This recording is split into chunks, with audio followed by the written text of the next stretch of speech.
So thank you so much for coming back for the third day of the conference. We're starting the proceedings today with the blessings of His Divine Grace, Srila Prabhupada. And the first speaker that we have today is His Holiness Hanumat Prasheka Maharaj.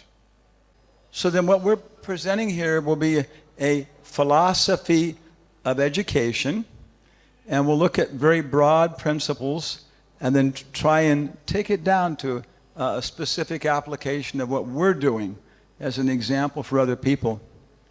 What is education? The Britannica's idea, Encyclopedia Britannica. Harvey Siegel, professor, Department of Philosophy, University of Miami. The Western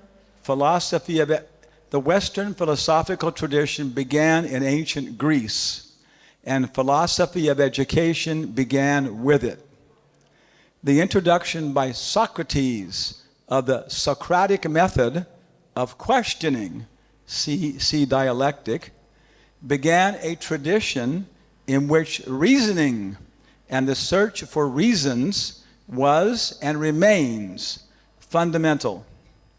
Such questioning in turn eventually gave rise to the view that education should encourage in all students and persons to the greatest extent possible the pursuit of the life of reason.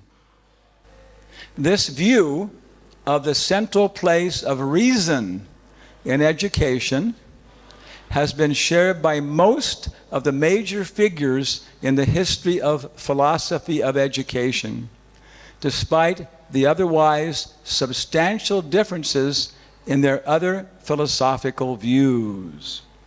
So then, in our look at trying to understand philosophy from a broad point of view, a strategy of education perspective, we're seeing that it's very convenient in our terminology to look at it in terms of karma, jnana, dhyana, and bhakti.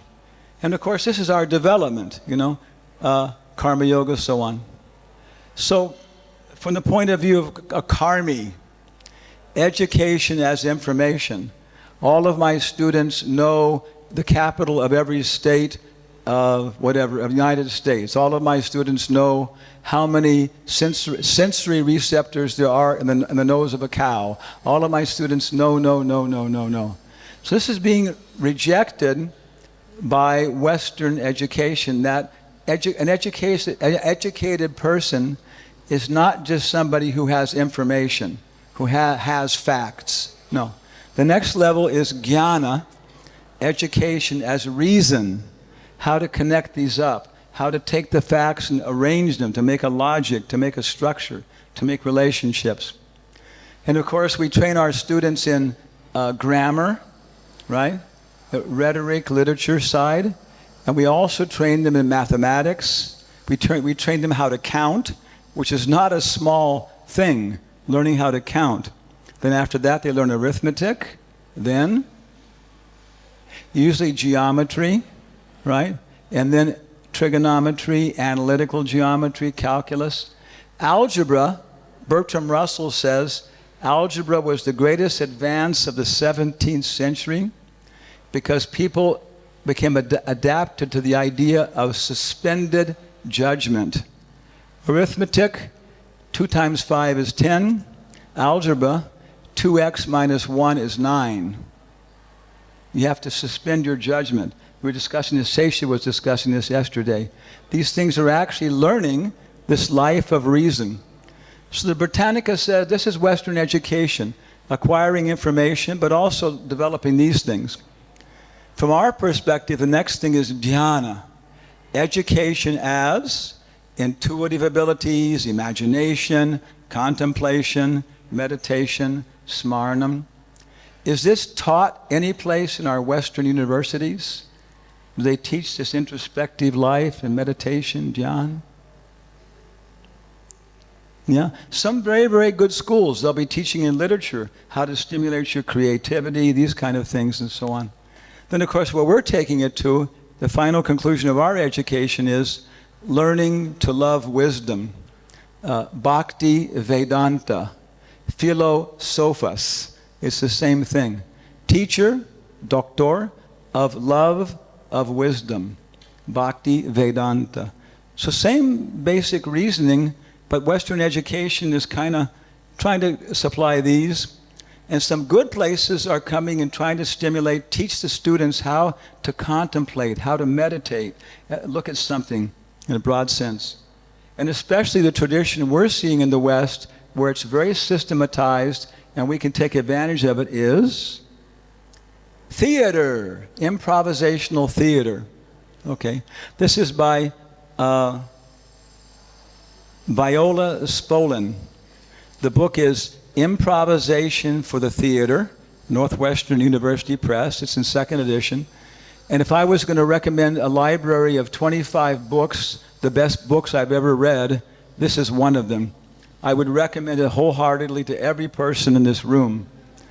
The first part, she starts off with general principles of what is drama, what is imagination, what is creativity, how to learn through games. The entire rest of the book is a progressive series of games like that, so on. So we haven't got time to go into it, but it's a whole tradition. Our tradition is a theater tradition. What Bhakti Rasamrita Sindhu is doing is presenting a yoga based upon Bharata Muni's Nata Shastras, right? Vibhava, Anubhava, Sattvika Bhava, these are all theater terms.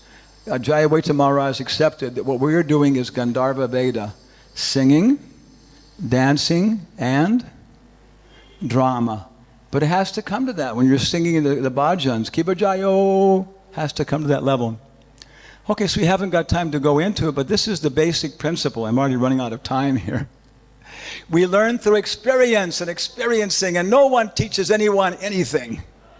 If the environment permits it, anyone can learn whatever he chooses to learn. And if the individual permits it, the environment will teach. Notice the environment here is the Paramatma, the universal form. That's what she's worshiping. Yeah, the environment will teach him everything he has to it has to teach. This means involvement on all levels, intellectual, physical, and intuitive. Of the three, the intuitive, the most vital to all the learning situations, is neglected. The intuitive is neglected. Okay? So bhakti then, we can take advantage of these theater traditions. So many techniques they use, we can use. We can learn how to improve them like that. Okay? So what about bhakti? Okay, here we go. Here's some bhakti. Jesus Christ, Prabhupada, Krishna book. First, this is the first book I got. Changed my life. Okay. There's somebody you may know, right? Waiting for you. Okay. So, when Srila Prabhupada came to San Francisco, Berkeley, in 1976, I was able to be there and hear him, hear his voice, everything else. It was a very nice visit. We heard from Srila Prabhupada's lips when he visited our ISKCON temple in San Francisco, Berkeley in 1976, that anyone who chants Shri Krishna Chaitanya Prabhu Nityananda, feeling Shri Advaita Agadadhar Srivas Adi Gaura Bhakta Vrinda. Okay. And follows it with Hare Krishna, Hare Krishna. Up. It's a theater. Hare Krishna, Krishna Krishna, Hare Hare. Hare Rama, Hare Rama, Rama Rama, Hare Hare. I heard this from Prabhupada's lips. This is a big problem for the Ritviks because you got to hear from the Guru's lips. Now you can all hear it from my lips, and people can hear it from your lips. This is it. Prabhupada said this, has achieved the perfection of life, but if you want to preach, you should probably read my books. Didn't say you had to. Probably read my books. Okay, but then this is Radha Gokulananda, same mold as Radha Madhava. Yeah. So the problem then becomes, that read the books, right? No problem. Okay. If we try to read Srila Prabhupada's books, we may be daunted. Over 100 volumes. Even as Divine Grace commented that even in 100 years, one could not read these books thoroughly. When I heard that, it was such a relief for me because I was trying to read them all thoroughly. You can't do it. Nobody can take everything the spiritual master is offering. But you take what you need, you build your logic, and you go out and preach. So which book is the best book to start with? Upadeshamrita. Thank you. I have a copy right over there. They're for sale, on sale in the gift store. Okay. Preface. The Krishna consciousness movement is conducted under the supervision of Srila Rupa Goswami. Srila Rupa Goswami has given many other books, such as Bhakti Rasamrita Sindhu, Vidagdha Madhava, and Lalita Madhava, but Upadeshamrita constitutes first instructions for neophyte devotees. One should follow these instructions very strictly, then it will be easier to make one's life successful. So this is why we're using it. Prabhupada indicates that it's fundamental, it's basic. Everything follows from it very naturally and never goes away. It just becomes deeper and richer. So what does it say then? What does it say about education? Chaitanya Mahaprabhu appeared, Prabhupada says in the preface, in order to bestow upon human society the benediction of the science of Krishna. To understand the mission of Lord Sri Chaitanya Mahaprabhu and follow in his footsteps, one must very seriously follow in the footsteps of the 6 Goswamis. So here's our mission statement. Our mission is to qualify ourselves to help Lord Chaitanya in his mission by studying Srila Prabhupada's books. Okay? So Vedanta Sutra. This is our mission. Qualify ourselves to help Lord Chaitanya in his mission of giving the science of Krishna to people. It's a Sankirtan movement, right? Okay. Stages of educational development. We have preschool, kindergarten, primary, middle school, secondary, university, associate professor, what you got? Assistant professor, associate professor, professor, emeritus professor, dead man. Okay, it's like, okay, different stages. The final examination. But what we're presenting here, the goal of education is prema. Of course, in 762, the instructions of Prahlad Maharaj, which Prabhupada quotes right in the introduction to the Bhagavatam, Prabhupada gets very clear. This is the perfection of education, and the goal of education is to revive our relationship with Krishna. So this is difficult. First grade, second grade, third grade, Adoshada, Nishta, Ruchi, Asaktis. How to understand our position and understand other position in terms of Kanista, Majjhima, and different kinds of education is there. Not facts, not logic, not even intuition and meditation, dhyan, but how the heart is changing, how we're becoming actually realizing these different stages. And we got to do this, otherwise we're all going to come back and we're all going to be in an ISKCON Gurukula in our next life. Yeah. And I don't look forward to that right now. Okay. This is all based upon Upadeshamrita. Okay. Okay. And the heart of this whole thing, Sankirtan, is the same thing. Learning to teach. Right from the very beginning, our consciousness, the little kids are learning, we're going to show this to our friends at the Montessori school. Montessori, that's okay, whatever. We're going to go and show this to other people. We're going to, if that spirit has to be there, if that spirit is there, we're learning something to share with others, then the whole thing is proper. So the process is congregational glorification of God. That's how we learn. Join the party, the Sankirtan party, in so many ways. Find your position in it, and then inspire others. Okay? Okay. And some background of Varna Ashram training. So much of the Bhagavatam is Daivi Varna Ashram. Pregnancy of Diti in the evening, marriage of Sukanya and Chaiva Muni. Yeah, so much is Daivi Varna Ashram. But if you're engaged in the Sankirtan movement according to your position and you're making progress, it's very natural. We'll pick it up. There's enough education there. But it's necessary. Some training, the proper position like that. Okay. So coming down very specifically now, we'll finish off here. Prabhupada did this whole view of Western philosophy called dialectic spiritualism. And Shyamasundar and Hayagriva were presenting different philosophers. Socrates, Platon, Aristoteles, Santo Tomás de Aquino, Descartes, Leibniz, yeah. And finally, the very last one was Carl Jung. How many people know who is Carl Jung? Okay, wow, this is amazing. Okay, yeah. And so, how Hayagriva finished off, that finishes our session on Jung, Srila Prabhupada. Of all of them, he seems to have the most sense. Yeah. So it's a very active living tradition, and we're doing a lot of different programs. I can't mention what they are. We're doing Socrates, we're doing Hamlet and Arjuna, with Nobel laureate coming, everybody, Hamlet and Arjuna. What else? Sankhya. And very good, successful programs at this university level. We're working with the National Library of Peru, National Museum of India. It's available. You can do these kind of programs and preach to these kind of people, and they listen, and they understand, but you have to put it in their language. Okay, so everybody in the West knows Carl Jung. He's the highest philosopher you're going to encounter. So here's one of Jung's comments. We Europeans are not the only people on the earth.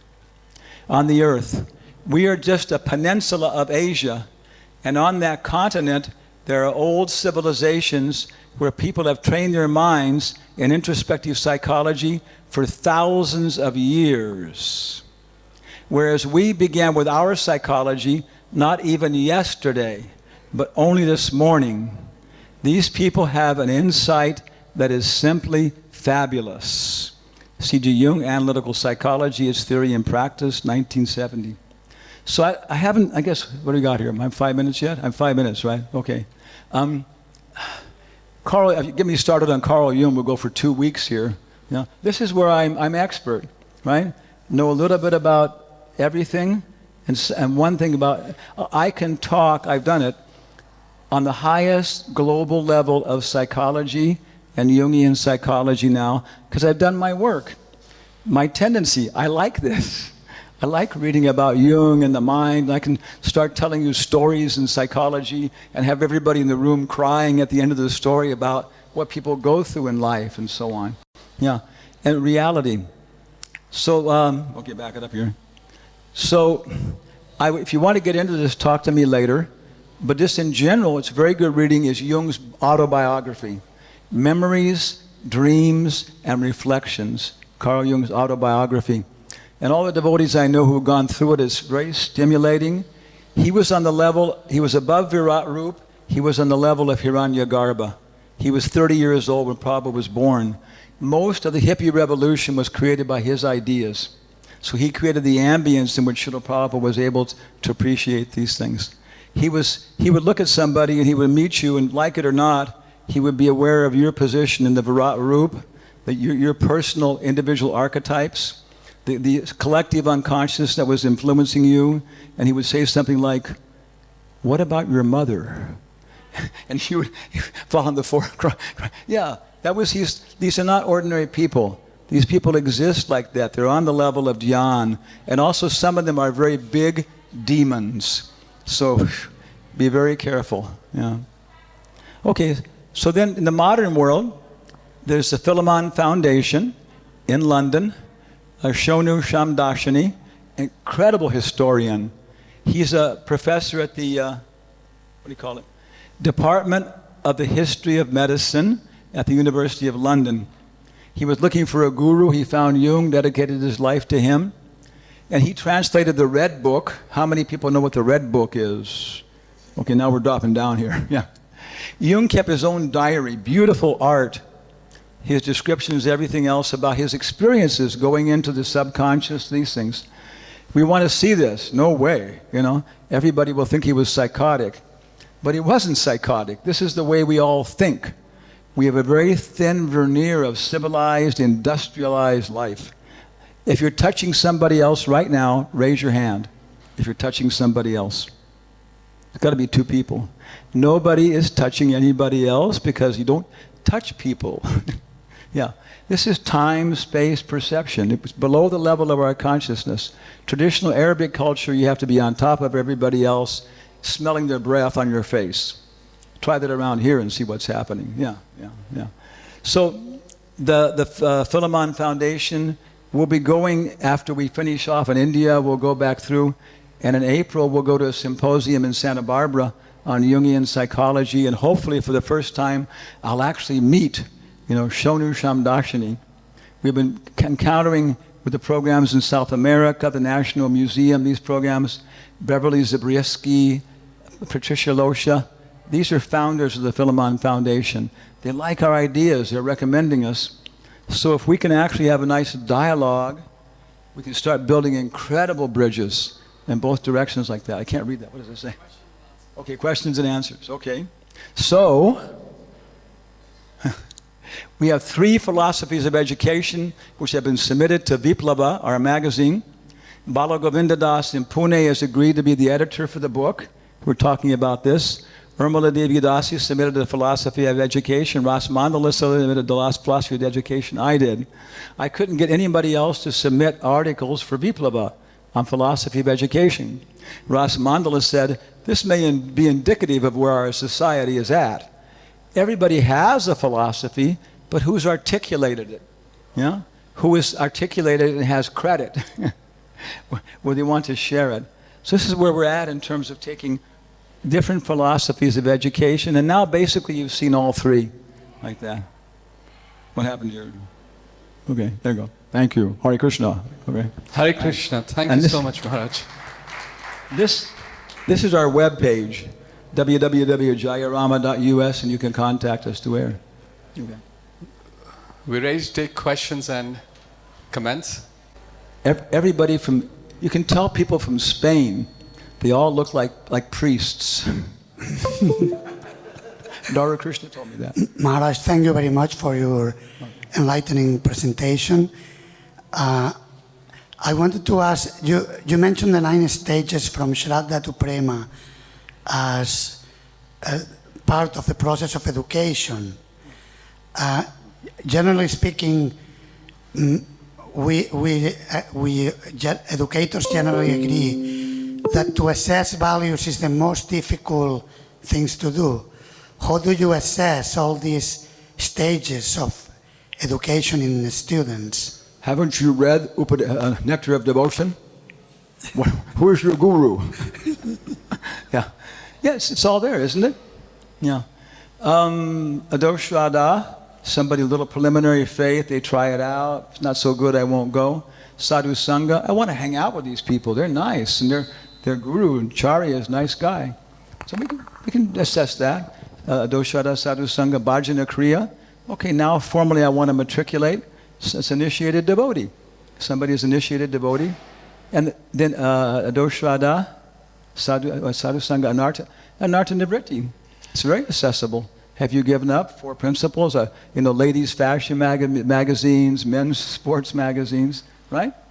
What's next? Anartha Nivritti, Nishta, every day chanting your rounds, coming to the program, doing your service. Ruchi, boop. At this level of eye understanding, Nishta is the last thing you can assess by external characteristics. Somebody in the level of Ruchi, the difference is not what they do, but it's how they do it. And that takes somebody who's in that level, can look at them and, they're offering the Raj Bhoga in the mood of Mother Yashoda. They're offering the Raj Bhoga in the mood of the cowherd boys. Ruchi, Asaktis. So these higher levels is describing, they're perceivable by somebody who's on that level. There's a Zen phrase, when 2 thieves meet upon the road, they need no introduction. They know each other by sight. So if you're in the level of Ruchi, it's like, yeah. Yes. So, okay? Okay, yeah. Okay. Thank So, you. thank you very much. Wow. Thank you so much, Maharaj. Hare Krishna. So, after this very enlightening presentation by Maharaj, today morning, from the peninsula of Asia, in the spirit of bright saffron robes, I'd like to invite on stage 3 devotees who've come all the way from Delhi. His Grace Sundar Gopal Prabhu with his team.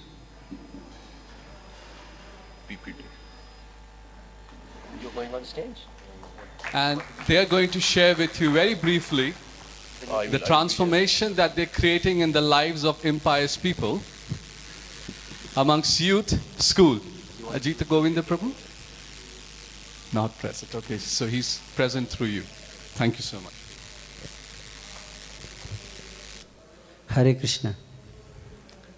So, thank you very much, Tapan Mr. Prabhu, for giving us the opportunity to share in the assembly of exalted devotees here the whatever contributions we have been trying to make in the mission of Srila Prabhupada. And my language is little difficult. I'm not that much fluent, so please forgive me if there is any inconvenience in the presentation. So this is the preaching initiative in Delhi NCR. So there are 8 areas where we are going to explain where the preaching is going on. The preaching means education. So there are various different varieties of educational programs we have been conducting in Delhi NCR. So here is a list. Udgar.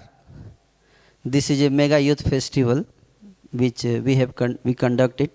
Then there is another youth festival called VIPLAVAH. This conference name is also, we are seeing VIPLAVAH. And Shiksharthakam is another, this is for the cultivating faithful youth. Then cultivating village people and the cultivating future leaders, that's Shrestha program. And then we have Vedic Club, social school value education program and ethic craft, cultivating secular youth and values of life, school children, giving value education through books. So we'll quickly go one by one.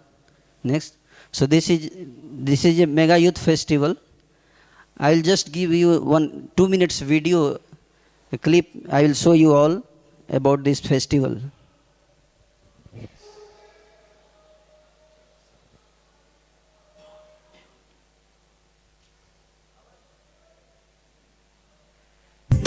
उद्गार festival को देखने के लिए पिछले 1.5 महीने से प्रयास में लगा हुआ था।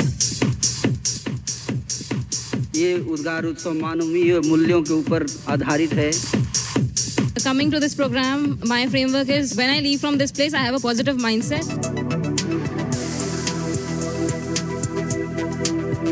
अंदर बहुत ज़्यादा मजा आने वाला है. We all have a lot of fun. भौतिक शिक्षा के साथ आध्यात्मिक शिक्षा भी आवश्यक है. The ISKCON also stands for all good values, all human good values. That is the ISKCON strength.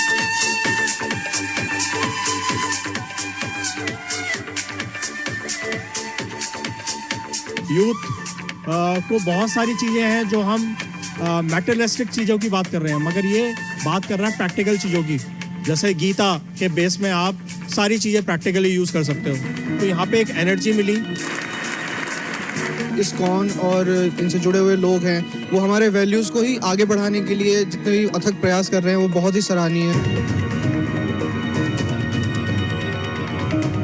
Values of India's ancient culture, and this was in fact the contribution of Srila Prabhupada to the whole world. Number 2, yes, correct. Well done. Getting louder. Come on, I can! I win! Come on! It was the first time I came and attended this fest. It was a really good experience. यहाँ पर जिस तरह के जो लोगों ने achievement किए हैं उन लोगों ने जब अपनी लाइफ को शेयर किया है, youth will try to take a lesson from them. मैंने बहुत मजा किया यहाँ पे, बहुत फन किया, डांस किया, मस्ती की. जो एक्सपेक्टेशन नहीं थी कितना अच्छा होगा, लेकिन लिटरली आई लव इट. मैं नेक्स्ट टाइम जरूर आना चाहूँगी दोबारा.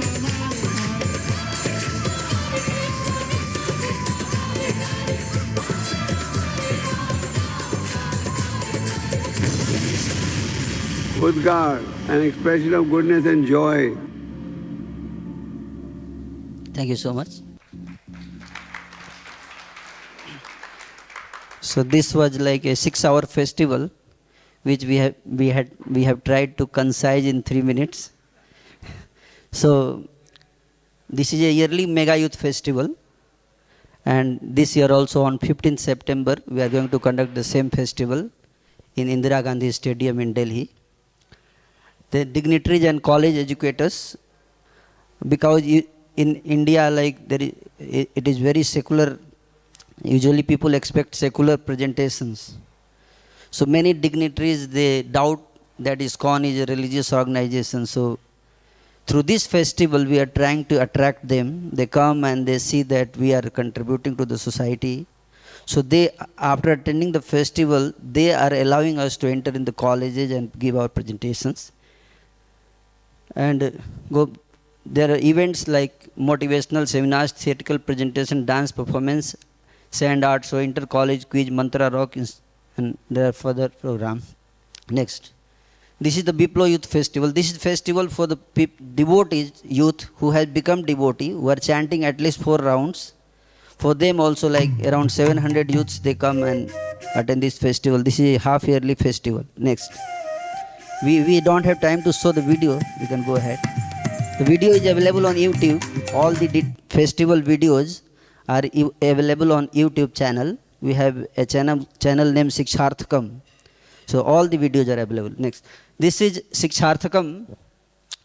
This is a youth preaching program, basically for the people who are faithful. We have 2 types of youth preaching. One, the people who are faithful, they have faith in God. And another is those who are not faithful, but they are secular kind people, not much faith in God, but they want to do some contribution to the society. So this is the first variety. Here we have a cultivating youth, faithful youth. Till now we have done 25 batches, each consisting 50 students. And this is systematic cultivation program next. So this is like the entire systematic cultivation program, how the youth enters and then goes through the various, channels, and where they introduce to the counselors and facilitators and mentors, like that. So all these details are there, which we can share later. Then there is village, for the village people.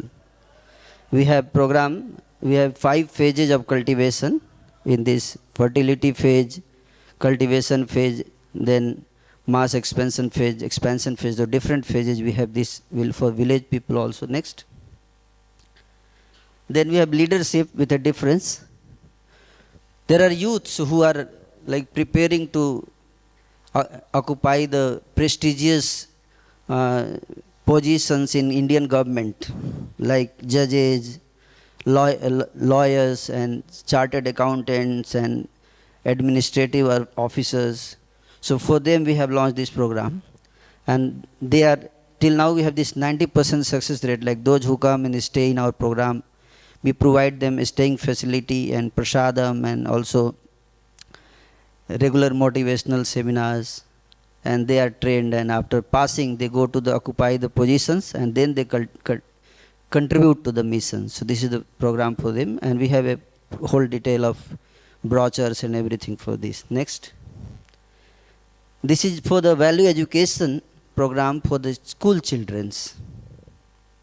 So here 24 classes in a year we conduct in a school for every child.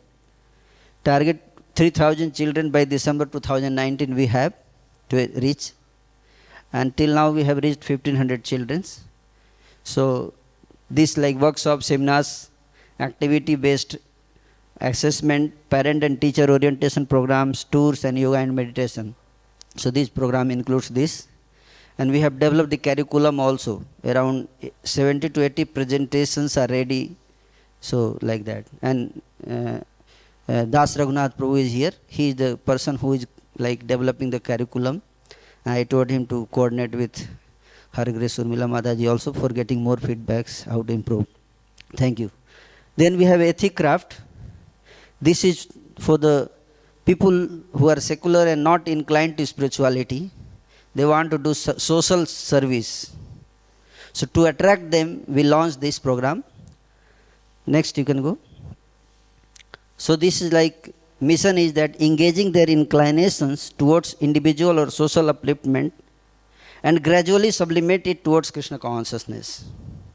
So there are so many youth-related issues: moral degradation, unhealthy addictions, mental illness, unemployment, nationalism and cultural heritage, crimes and corruption. So we take up this as a campaigns in this Ethic Craft Club. Like currently we are running a campaign called De-Addiction Campaign. And we are targeting 10,000 youth to participate in this campaign. So this is the program. And here penetration strategy, launching Ethic Craft Club, social campaigns and quiz, Udgar participation, curriculum for cultivation, establishing a club in the college. Next. And these are the organizational structure we have. Each college we have campus ambassadors, members, and then quiz participants. And like that, till now we have target to reach 200 colleges by December 2019. Till now we have reached 107 colleges, 110 colleges around. Next. Then we have the value education through introducing books. As our Ajit Govind Prabhu is working on these books, there are 8 volumes of books he has written. There are cartoon and pictures and various quizzes inside. So these books, there are 8 volumes of books, and he is introducing these books, the basic principle coming from Srila Prabhupada Books.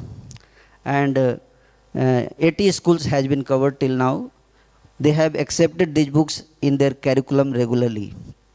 80 schools. So these are the few. So this is the last slide. Thank you so much. Hare Krishna.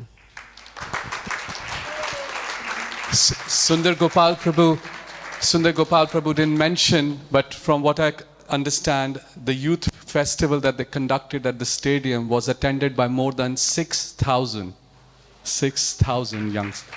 Is that correct? Yeah, 6,000. 6,000. So this, under the inspiration of His Holiness Gopal Krishna Maharaj and the leadership in Delhi, they're creating a center of excellence. They're creating a center of excellence, as we have also in other parts of India. Bal Govinda Prabhu is here from Pune, another center of excellence to reach out to the youth. And we are trying at the ministry that, I was speaking to Prabhu, and we're trying that we can create this value education material in such a way that all around India, the preachers and the devotees who reach out to the colleges can get these resources very easily. To begin with India and then all around the world. Yes, Maharaj. All around the world. Maharaj corrects me. All around the world. So thank you so much. We received a letter from Prime Minister of India, Narendra Modi ji, also for the festival, appreciating the endeavor of ISKCON to transform the life of youth. And also the Education Minister of India was also present in the festival, and he also gave a very favorable speech about the Srila Prabhupada and ISKCON and its contributions. Thank you so much, Sundar Gopal Prabhu. Hare Krishna. Krishna. Dhanyavad. I'd like to now invite His Holiness Krishna Kshetra Maharaj.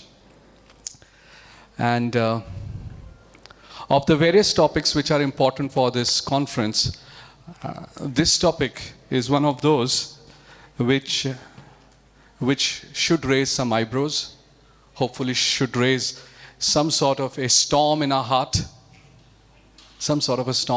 because Maharaj is going to talk about education and not indoctrination.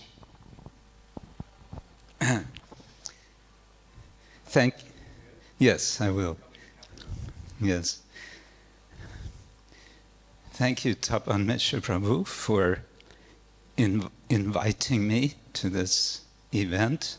I feel honored to be with such august company, even in the end of February. I've made a somewhat provocative title here, Education, Not Indoctrination, for a purpose. The subtitle, however, is really the focus. The subtitle, Toward a Culture of Independent Thoughtfulness in ISKCON. This expression, independent thoughtfulness, has been brought up 2 or 3 times. Shesha Prabhu mentioned it, and I think 1 or 2 others. And I thought we can take a little time to explore this interesting phrase that Srila Prabhupada wrote in one letter.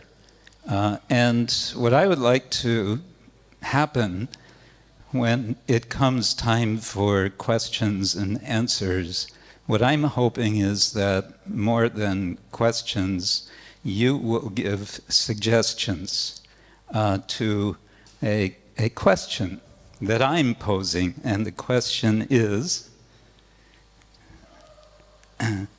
whoops, okay. First, the quote. This is a letter to Karandar from 1972. And this is a small excerpt from a quite long letter. Krishna Consciousness Movement is for training men to be independently thoughtful and competent in all types of departments of knowledge and action, not for making bureaucracy. Prabhupada, the context, I think, is significant. Prabhupada was concerned that an idea was coming that the organization of ISKCON should be centralized.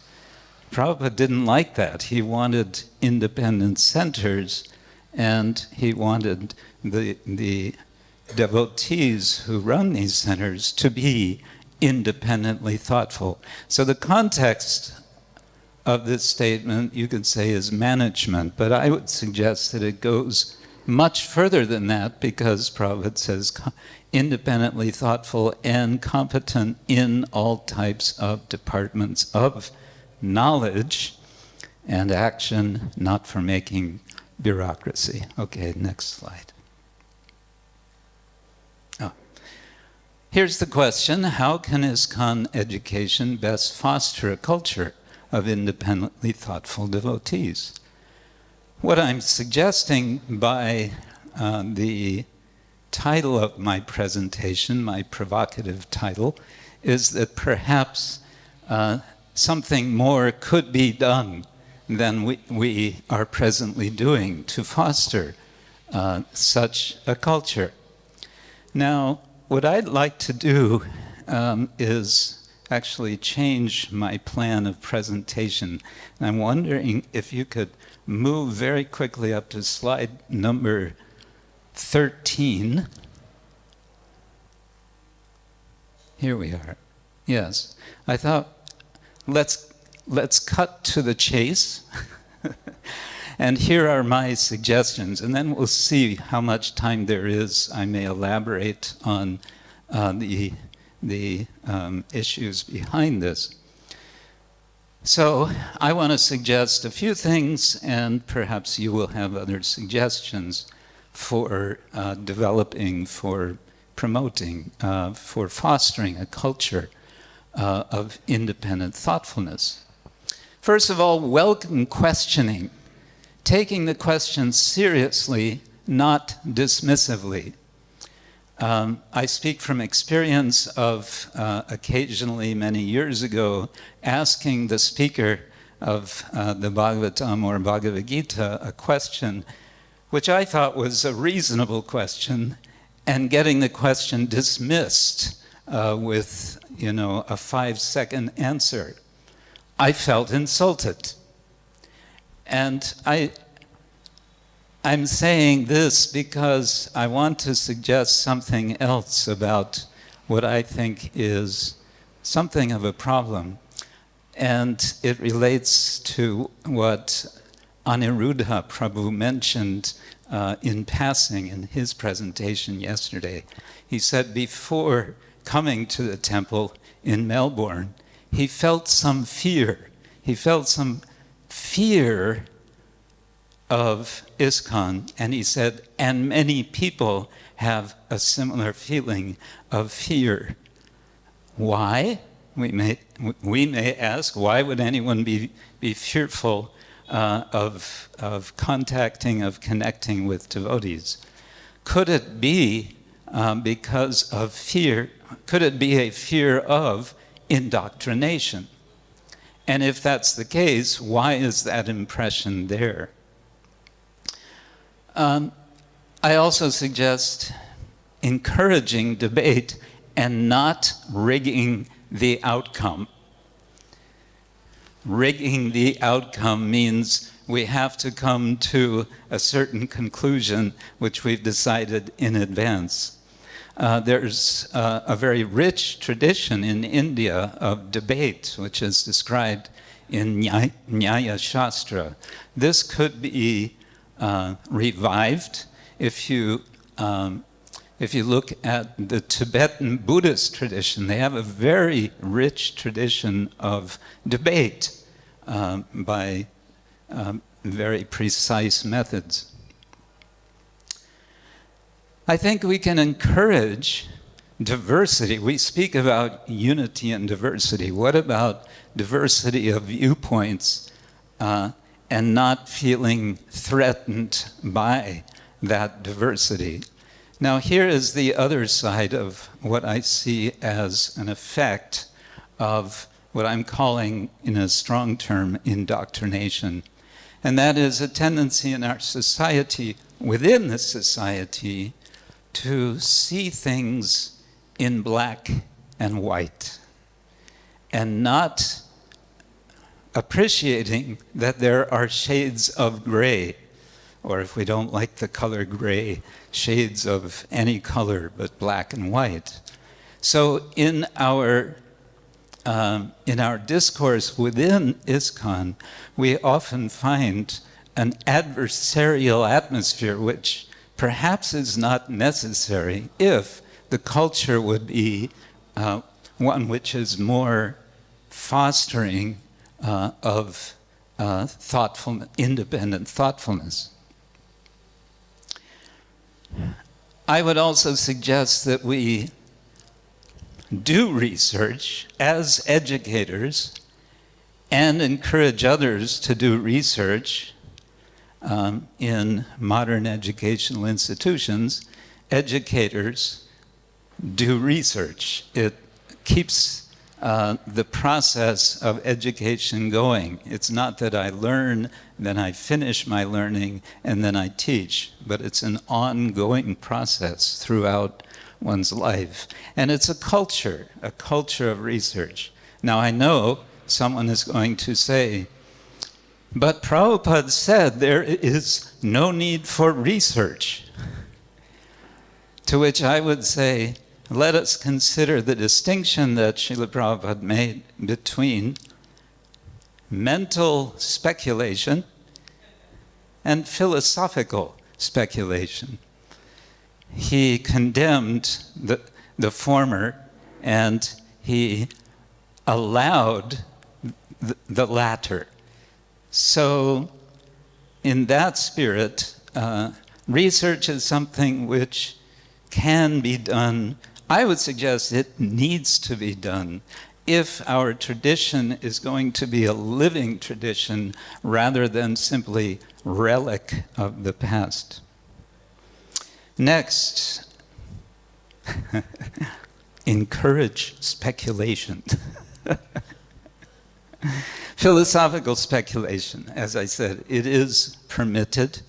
And the word speculation, I have another slide earlier which takes us to the etymology of the word speculation. It's actually a nice word. It's become something of a swear word amongst us, but it actually means viewing from a higher position. So if we speculate in that sense, could it be that it's something valuable? And lastly,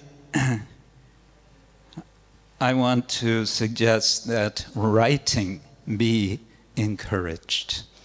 Now, this is something that I've been attempting to do with devotees, young devotees, with limited success, I have to say. I just we started a program inviting devotees to write something about first canto Bhagavatam. And I told them, you respond to one verse, you respond to one sentence in a purport of Srila Prabhupada from the first canto. You can talk about one word from first canto, or you can talk about a person, a personality, or you can talk about a chapter. Whatever you want to do, however you want to do it, please write maximum 1,200 words, something that inspires you from first canto. Well, this has gotten, because the question has come up, how to get devotees reading Prabhupada's books. These devotees have all been going back to read first canto Srimad Bhagavatam to find something to respond to in their writing. Okay, these are my suggestions. We may come back to these. Can we scroll back now to where we were? Okay, thank you. Next. What is indoctrination? It's a negative influence on a person's intellect. And I would suggest, and as I mentioned, as I asked a question sometimes, I felt insulted that the question wasn't taken seriously. Srila Prabhupada said that he wanted us to preach to the intelligent class of people. Intelligent people are, how shall I say it? Intelligent. And if we want to attract them, we need to show that we take their intelligence seriously. And that means speaking and discussing on their level of intelligence. Yeah, next. Well, more on indoctrination. Let's go to the next. Yeah, I feel that to some extent this has to be qualified, and it can be among various associations of devotees, but I think there's a tendency toward being self-congratulatory. We have the absolute truth. Ta-da! We got it. And now all you have to do is listen to us, and then you will have it as well. Perhaps a different way to say something appropriate would be, we have a tried and tested way of seeking and realizing the absolute truth. To me, this is more of an invitation. We have a tried and tested method. This may also work for you. Okay? Making this sort of artificial contrast, if you like, between education and indoctrination. Education, I would say, is intellectual stimulation, as opposed to indoctrination, which is intellectual abuse. Education is about how to think, whereas indoctrination is more about what to think. Education is about intellectual and epistemic humility, whereas indoctrination is about intellectual and epistemic pride and arrogance. Education is about communication. And so I would say we actually have a wonderful culture of dialogue, of samvada. Our literature is almost all in the form of samvada, which means dialogue. The Bhagavad Gita, the Bhagavatam, all the Puranas, these are samvada.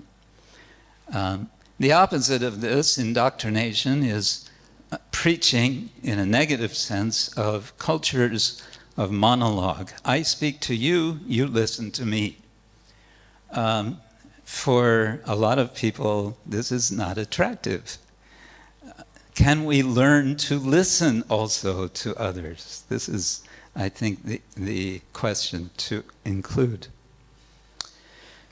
Education is about independent thoughtfulness, whereas indoctrination is about dependent fundamentalism. And of course, this is what nobody is attracted to in the modern world.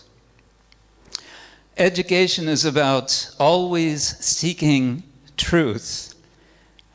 And this refers to the fourth of the 4 verses of the Chatur Shloki, in which we are urged by Lord Narayan to always seek the absolute truth. And the opposite of this is a kind of pretentious religiosity, referred to also in the Bhagavatam as Kuta Dharma, parading one's Dharma. And finally, education is about depth, it's about integrity of character, and the opposite of that, of course, is superficiality, what in the Bhagavatam and the Bhagavad Gita is referred to as Vedavada, or superficial explanation of Veda. Speaking of Veda, let's go to the next slide. Okay, here's the etymology of speculation. Let's keep going. The critical thinking of our tradition, Satyam Param Dhimahi. It's an invitation, Dhimahi, to reflect, to meditate upon supreme truth. This is our culture, to encourage people to reflect on that truth. And then, as I also mentioned, etavadeva jigyasyam, tattva jigyasunatmana, anvaya vyatarekhavyam yat sarvata sarvada. At all times, in all places, all times, one should be pursuing the truth. It's not that we get the truth and then the game is over. It's an ongoing, it's lifetime process. Okay? Again, our tradition is dialogical. And I think this is getting back to Hanumat Preshika Swami's point about philosophy of education as karma versus jnana. So the Gita is concerned with knowledge in terms of cultivating a certain set of personal qualities.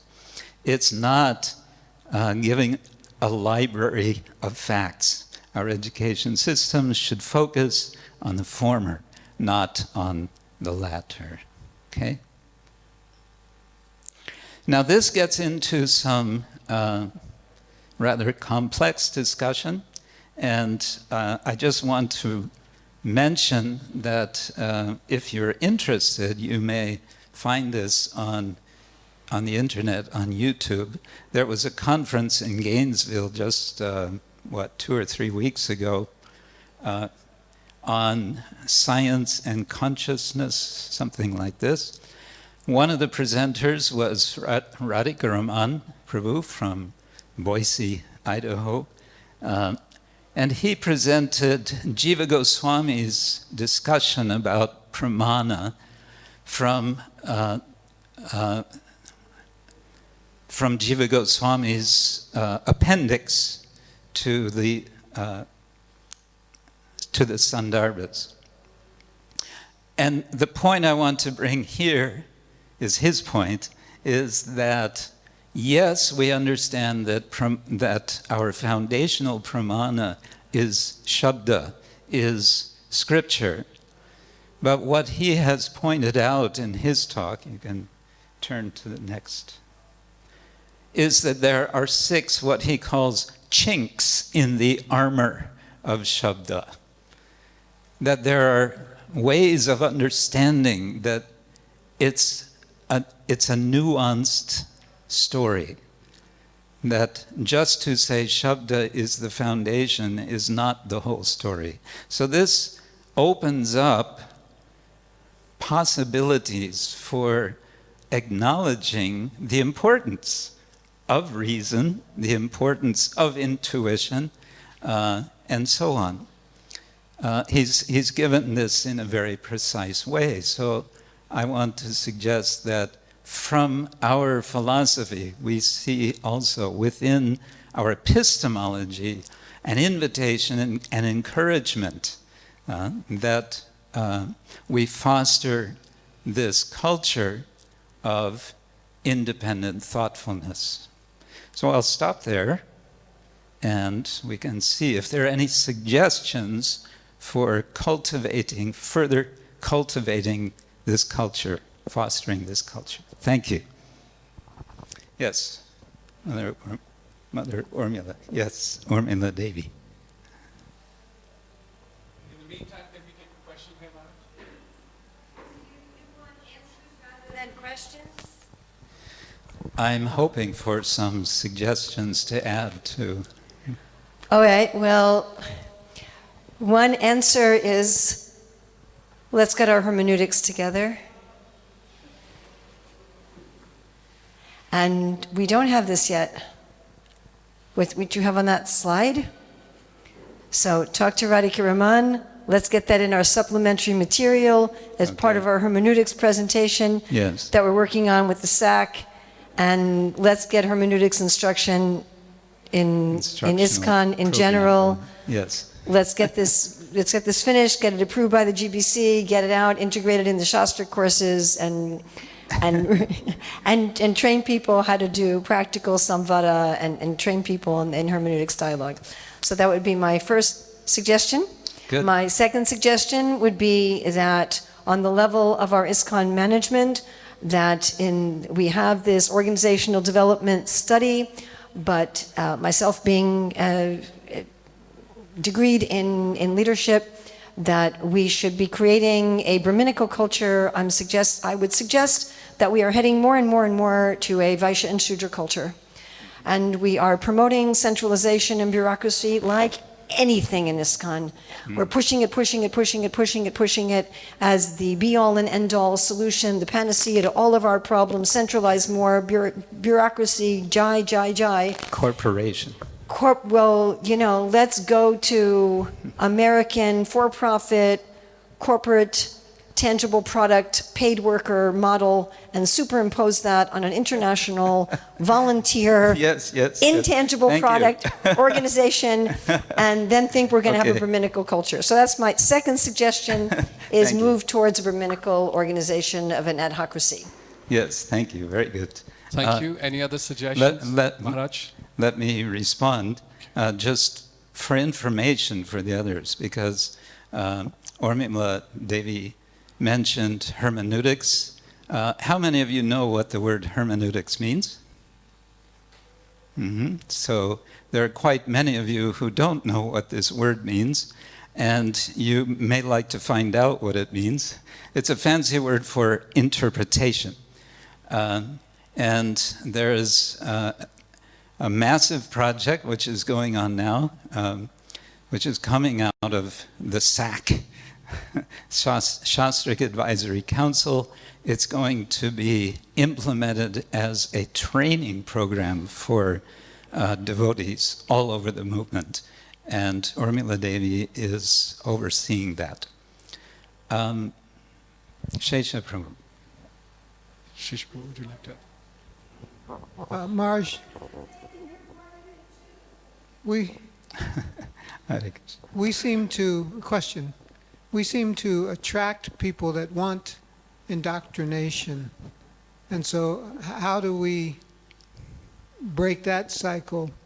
Because that reinforces our weakness to indoctrinate rather than be independently thoughtful. Very interesting point. I think we have to start from our side and change our culture from within. We have to become conscious of it. That's why I thought it may be useful that I speak on this point as part of the conference. And I think a lot of discussion needs to be done about this in directions which Urmila Devi has suggested.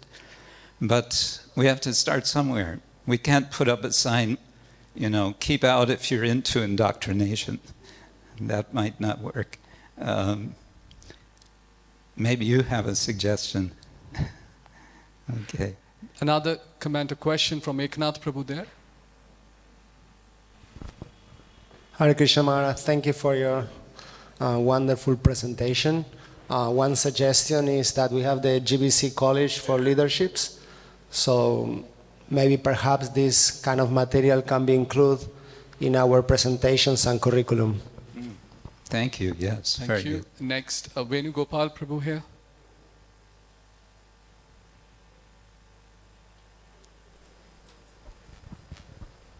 Thank you very much, Maharaj. This is a question rather than suggestion, Maharaj.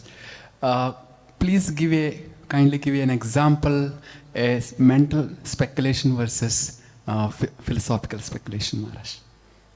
Mental speculation versus philosophical speculation. Off the top of my head, mental speculation, first of all, it's within the limits of the mind. And what does the mind do? It accepts, it rejects. And so it does not see subtlety. Philosophical speculation, as we generally understand it, is in pursuit of comprehension of sadhu shastra and guru. Whereas mental speculation is sort of wandering anywhere and everywhere without that purpose as the end purpose. I would put it that way, briefly. Next question from Kalakanta Prabhu here. Thank you for a beautiful presentation. My question, intuition, says that sometimes indoctrination would come from a lack of identity or security of my own identity. And in fields like I deal with many times, varnashram, self-sufficiency, traditional education, there seems to be a tendency for a lack of backup of our institution. So my first question is, do you think that indoctrination actually comes from a lack of inner security of identity, who I really am in this movement, what I really stand for? And the second is, when there's lack of clarity as a movement, it tends to indoctrination movements or something like that. Oh, okay. Insecurity and lack of clarity as causes for pursuing indoctrination. Both, yes, to put it briefly. Insecurity, of course, may be an individual sort of psychological sense that we all may have to a greater or lesser degree, which then gets perpetuated in a group. And then it becomes what's the word I want? Well, it becomes reified. It becomes the modus operandi for the organization. I have a bit of a rant on this subject, but there's no time. But it relates to the question of editing Srila Prabhupada's books in relation to our finding our voice, our individual and also collective voice of speaking Krishna consciousness. It's a rant and there's no time for it. Yes. Hare Krishna Maharaj, thank you very much. Maharaj, there's a saying that you get what you measure. I mean, in organizations, they generally follow certain measurement parameters and they get those results, and people are influenced to behave that way. So, to achieve the aims that you mentioned, what are the things that we should measure so that we get those kind of people move in those directions? Whoa, that's over my head. We need some social psychologists to help us with that.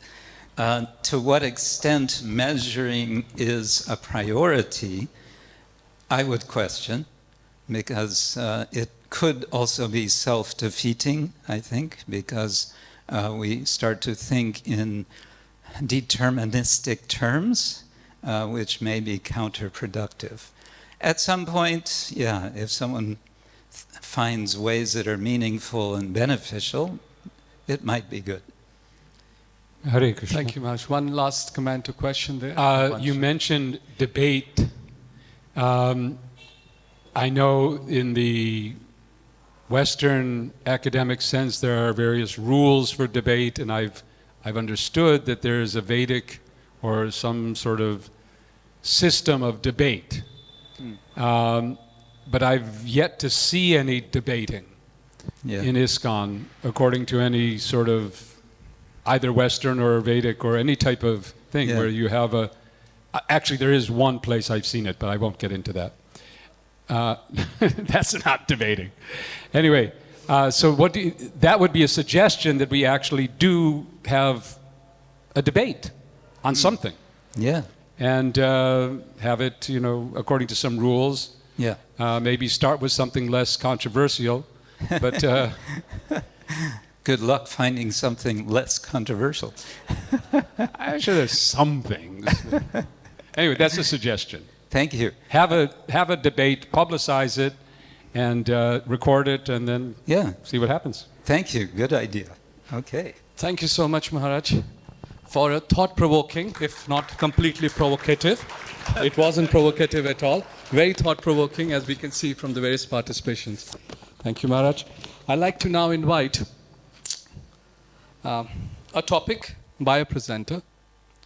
And as we've noticed that within ISKCON and education in ISKCON, given that we don't necessarily have a synthesized philosophy or philosophies of education, we often get on to each other's throats. You're wrong. Often you see that educators are spending some of their energy, if not most, in telling others that what you are doing is wrong.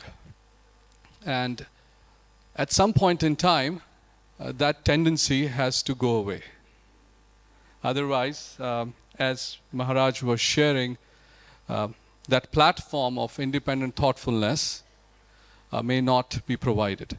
So I requested His Grace Gaura Krishna Prabhu from Russia, who's worked on some very fundamental papers for the Organization Development Committee. If you participate in the ILS, you must have seen these papers in some form and shape. The 4 generations paper, the 3 ecosystems paper within ISKCON. So Prabhu's going to speak on unity in diversity. It's a topic we've heard so often, but why not we hear from him? How does he propose to create unity in diversity within educational system? So,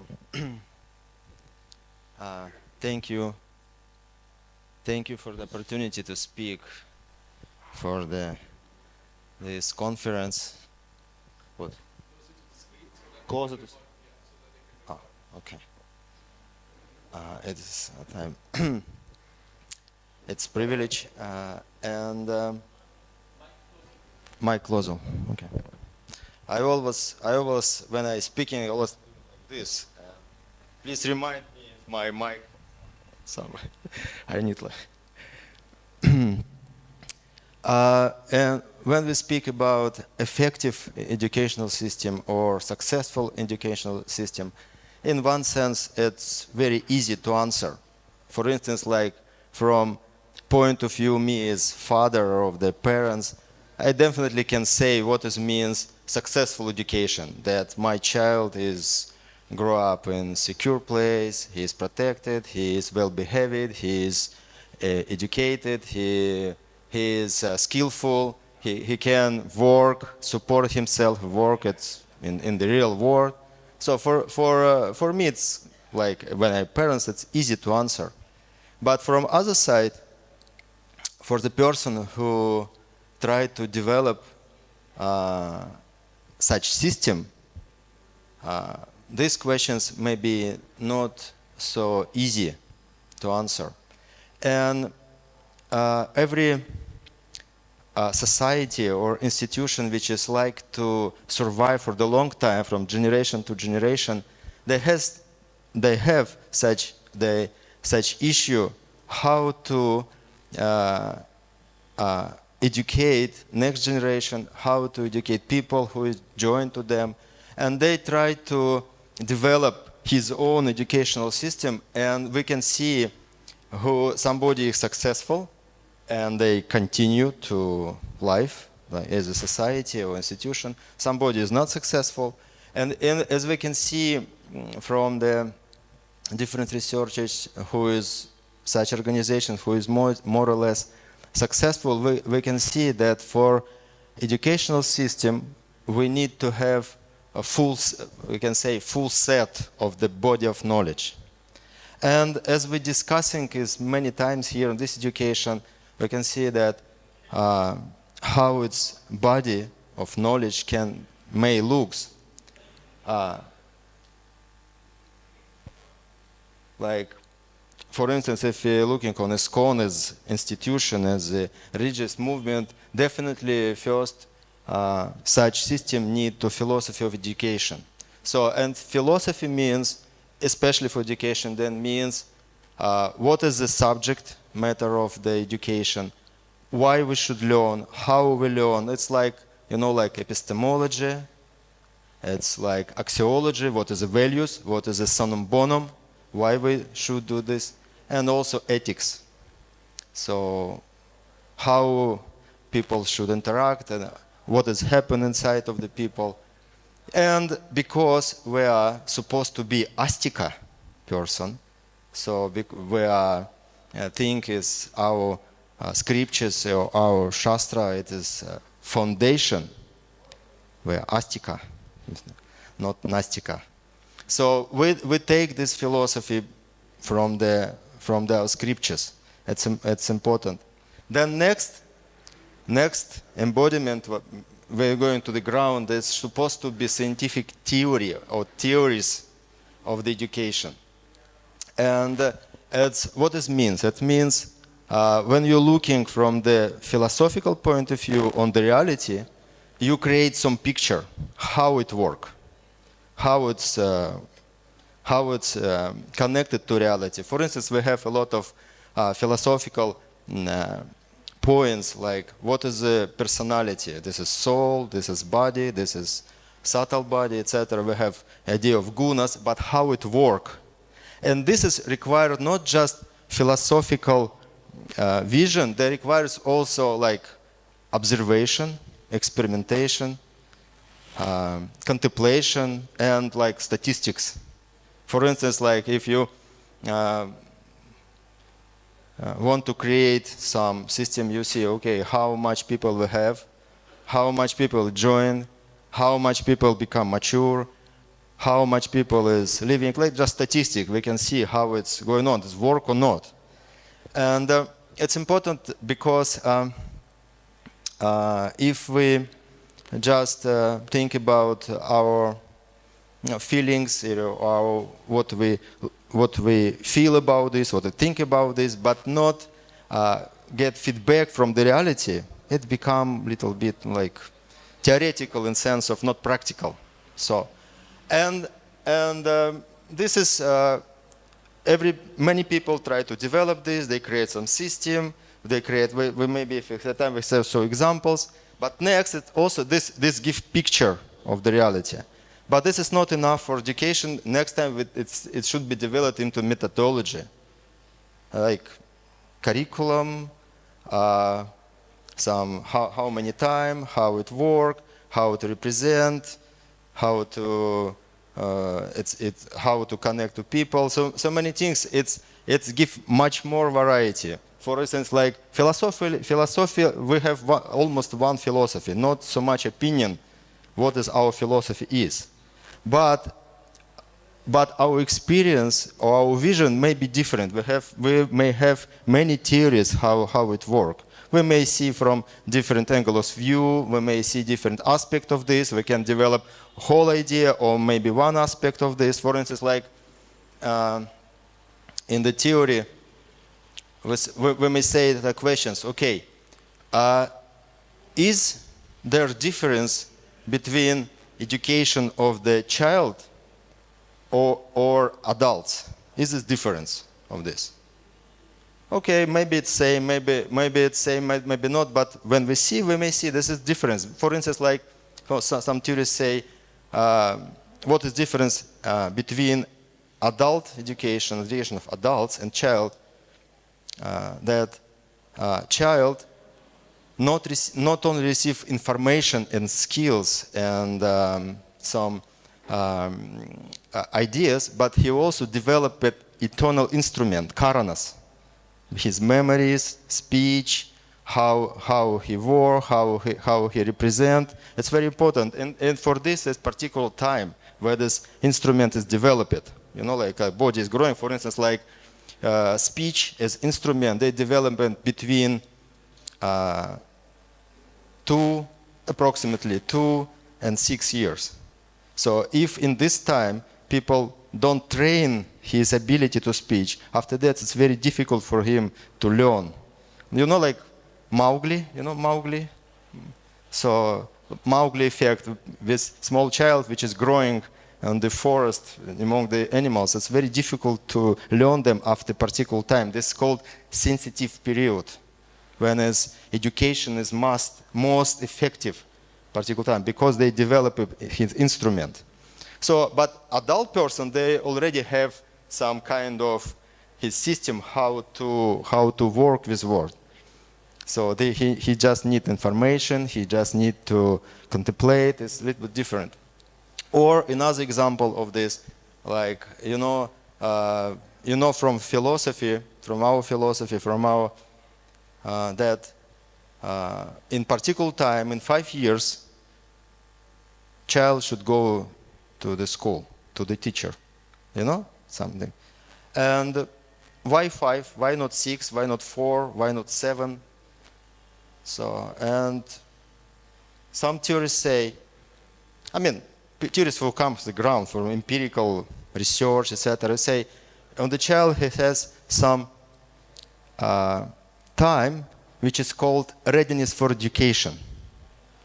It's psychological age. And this time, before this time, child cannot separate himself from his activity. If you're saying to him, you're doing wrong, he immediately thinks, I'm wrong. For him it's not good, so you cannot say this. But after this time, child can separate. Okay, I'm fine, I'm good, but when you're saying to him, you are doing wrong, he's saying, okay, I'm fine, I'm doing something wrong, I can change this. So this is point of readiness for education. When you can before this you just need to play with him. So some people is growing up, it's same, they don't get this time of readiness for education. They still feel, if you're saying I'm doing wrong, I'm wrong. So it's also show difference among the physical age and psychological age. So then definitely we have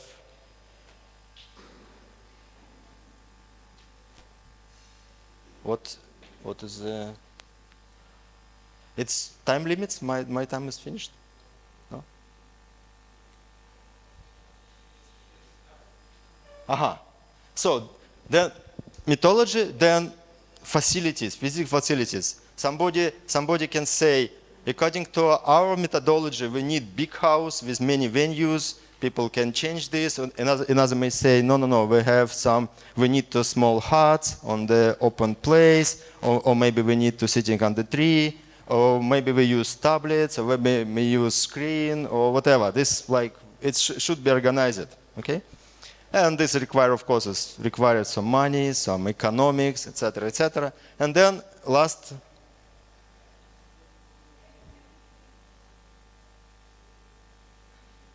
Something doesn't work.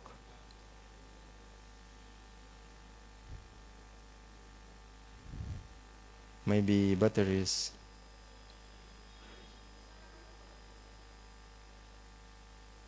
Yes. And environment, because we are living in real world and we are living in different places. Some places have different law, different situation, different pressure. Something is favorable for us, something not favorable. We also should consider. And persons who will start work, they generally who start to work in this area, generally they start from the bottom. They say, okay, as our environment, as our facilities, we need some methodology. For methodology, we need after some time, we need some theory. They try to find out. Maybe we have something ready. Maybe we need to development, and then they come to philosophy. Okay, why are we doing whatever we're doing? So, and this is like model. One of the model what is means set of education, and different organization they quite successful to develop this full set of this. But when they try to develop this, they face some challenges. And one of the challenges is, I touch few of them, but one of the challenges that varieties.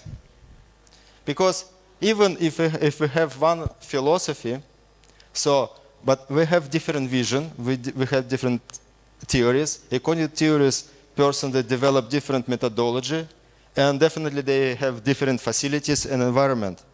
And if persons try to remove these varieties, then they lose something important for institution, because on this level, on methodology and education, if you must have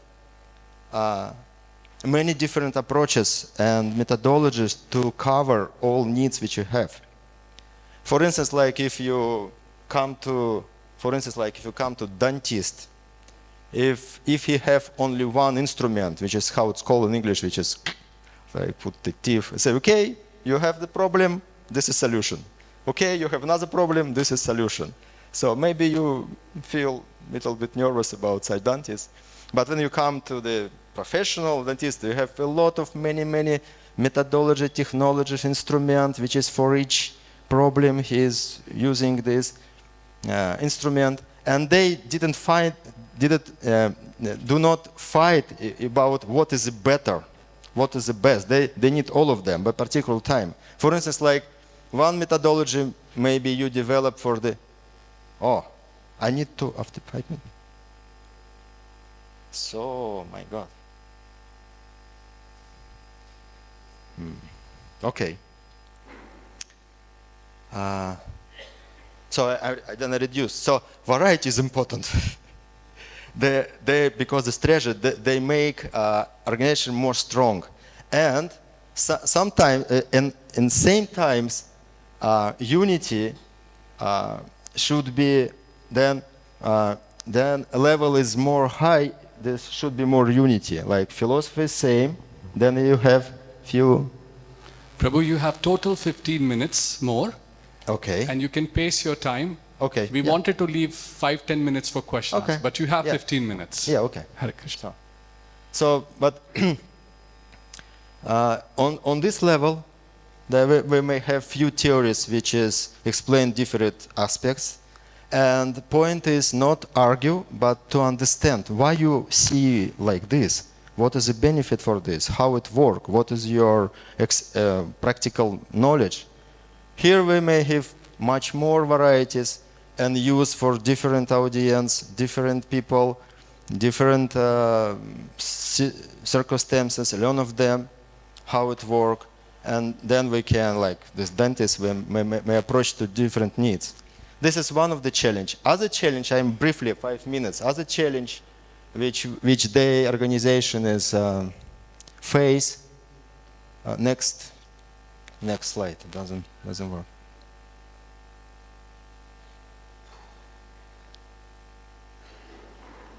Okay. This is mythological mentality. This is I don't go deep in this. This is one level of the how people thinking. This is normal level. This everyone think about this, but this means if you don't have strong philosophy and scientific approach, then you use another like called mythology mentality, which you try to create, try to see this world, do not know how his work. For instance, like if you ask me how my cell phone is working, so I'm saying, okay, this is some things inside, some waves. The waves come to another person and they can hear me and speak. So like this. This is like mythology. It's not scientific. This is how I can explain. But I can use. It's not something artificial. I can use this. It is enough for me.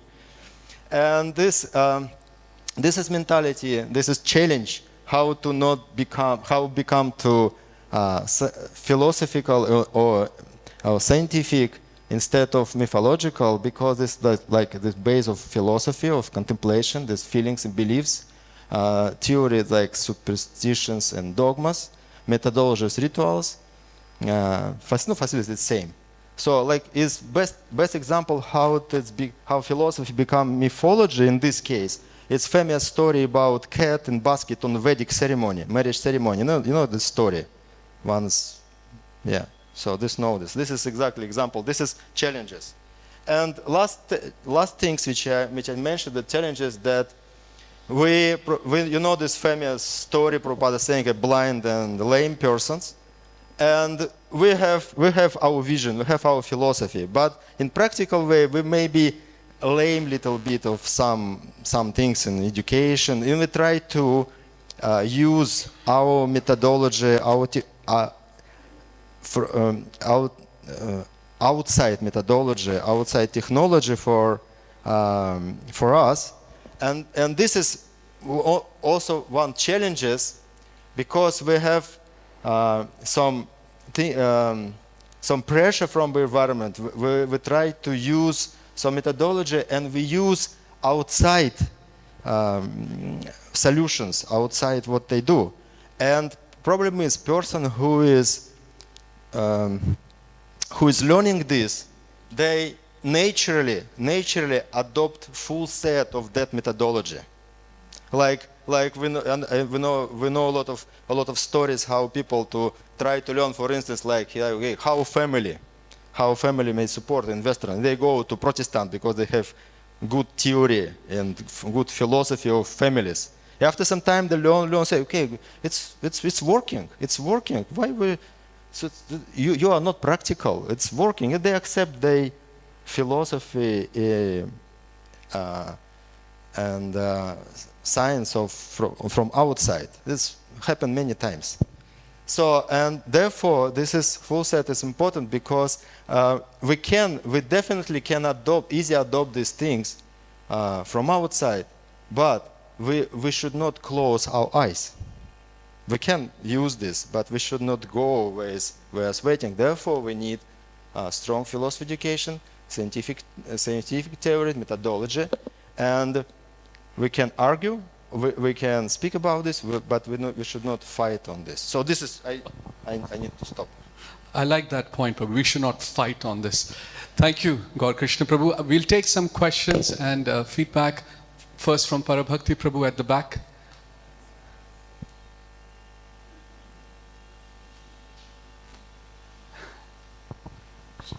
It's a mix of comment and question.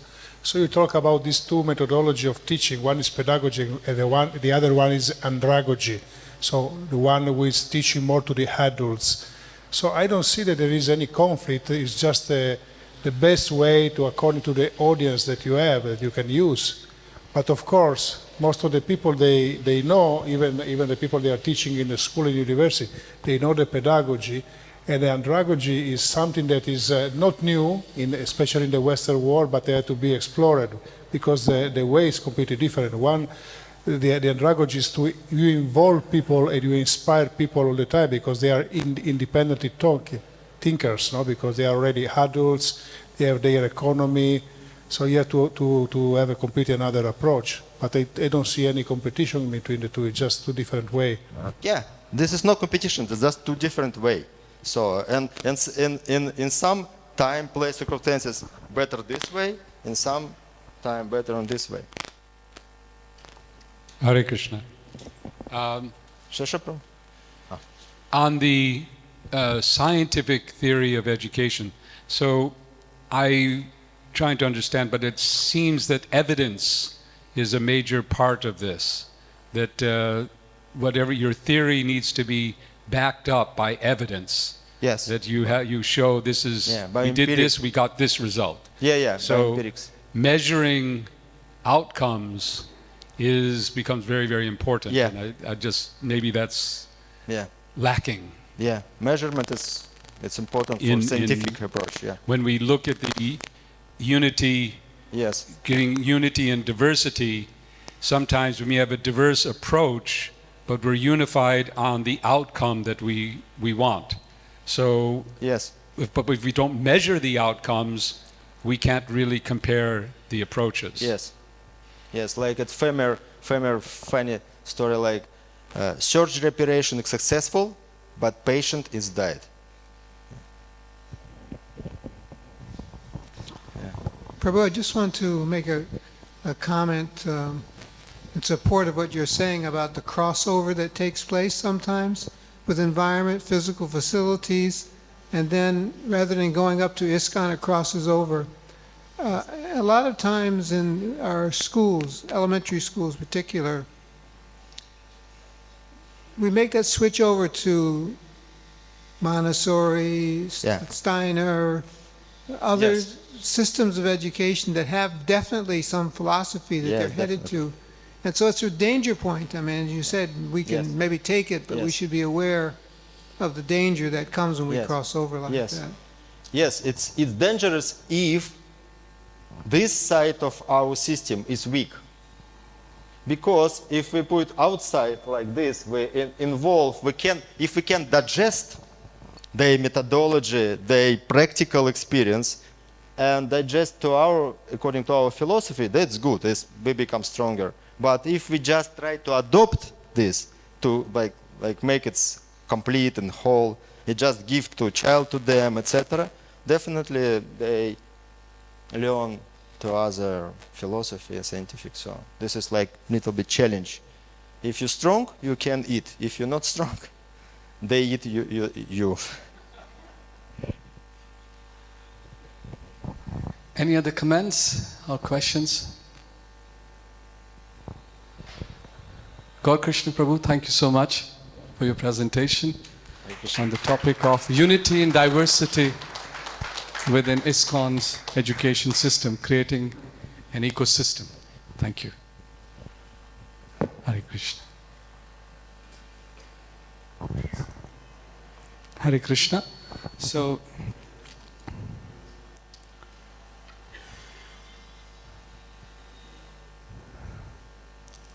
Gaur Krishna Prabhu was speaking about creating unity in diversity, and I'm going to speak about another mystery.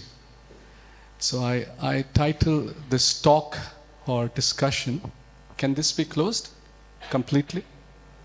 Yeah, it has to be closed. Inder, can you take on that part or tell Prabhu how to do it? Yeah. Okay, not this one. Please go to the, yeah, okay, this is fine. This is fine. All right. So I titled my talk, Ministry Mystery. You know, often devotees like to know within ISKCON that what is the ministry doing. Often if you're working for ISKCON ministries, it is it is a tough challenge because the devotees of ISKCON are not often very kind to those who work for ministries. So, you start shivering on the stage when you have to start talking about what's happening. Incidentally, those who are from India or are familiar with the language a little bit, it's spelled as M-I-S-T-R-I, which means a mystery. How many of you know what a mystery means? Those who have lived in Mayapur, they know what a mystery means. He's a handyman. He's a handyman. So I'm your handyman today to trying to unravel the mystery of the ministry. First of all, as much time as I may be spending on this stage, I do this on the behalf of the GBC body. Right? The first step is that this ministry is established and is working under the GBC body. And it is the GBC body's idea that we must have a ministry. So we also have our Honorable Minister here, His Grace Shesha Prabhu, whose overall supervision that this ministry undertakes its actions. Shesha Prabhu, if I do something wrong, you must pause me.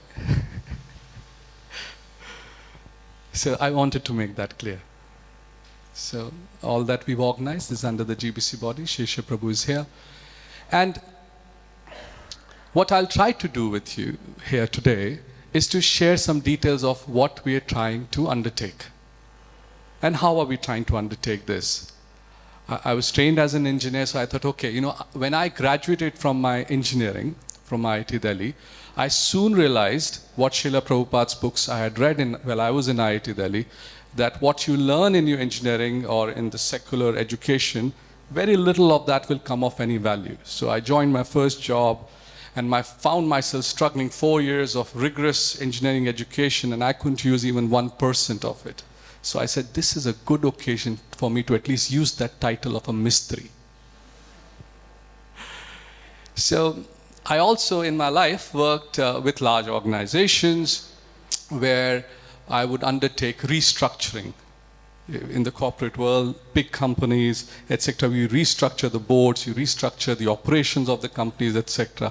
But I must tell you, doing something in ISKCON is more challenging than doing something anywhere else in the world.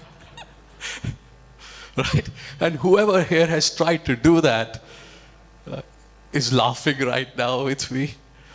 And often, while we laugh here, often in the evening we are crying, in the mornings we are crying, now what to do and how to go on, It's a voluntary organization where not many devotees are ready to volunteer for ministries. Yes, devotees like to work on their individual projects and they like to blame the central organization or the GBC body or whoever is trying to do something as to, why don't you do something? Well, we have only 2 hands and a small brain and limited time. So we can create a platform, a structure, which I'd like to share with you. So I have first, if you please move this slightly on the left. If you take the arrow on the right, it will go on the left. Yes, that's right. If you go more on the right, please. Okay, that's all right. First, I'll give you a brief, then I'll share with you some details. Yeah, just an overall brief of what we've tried to put together.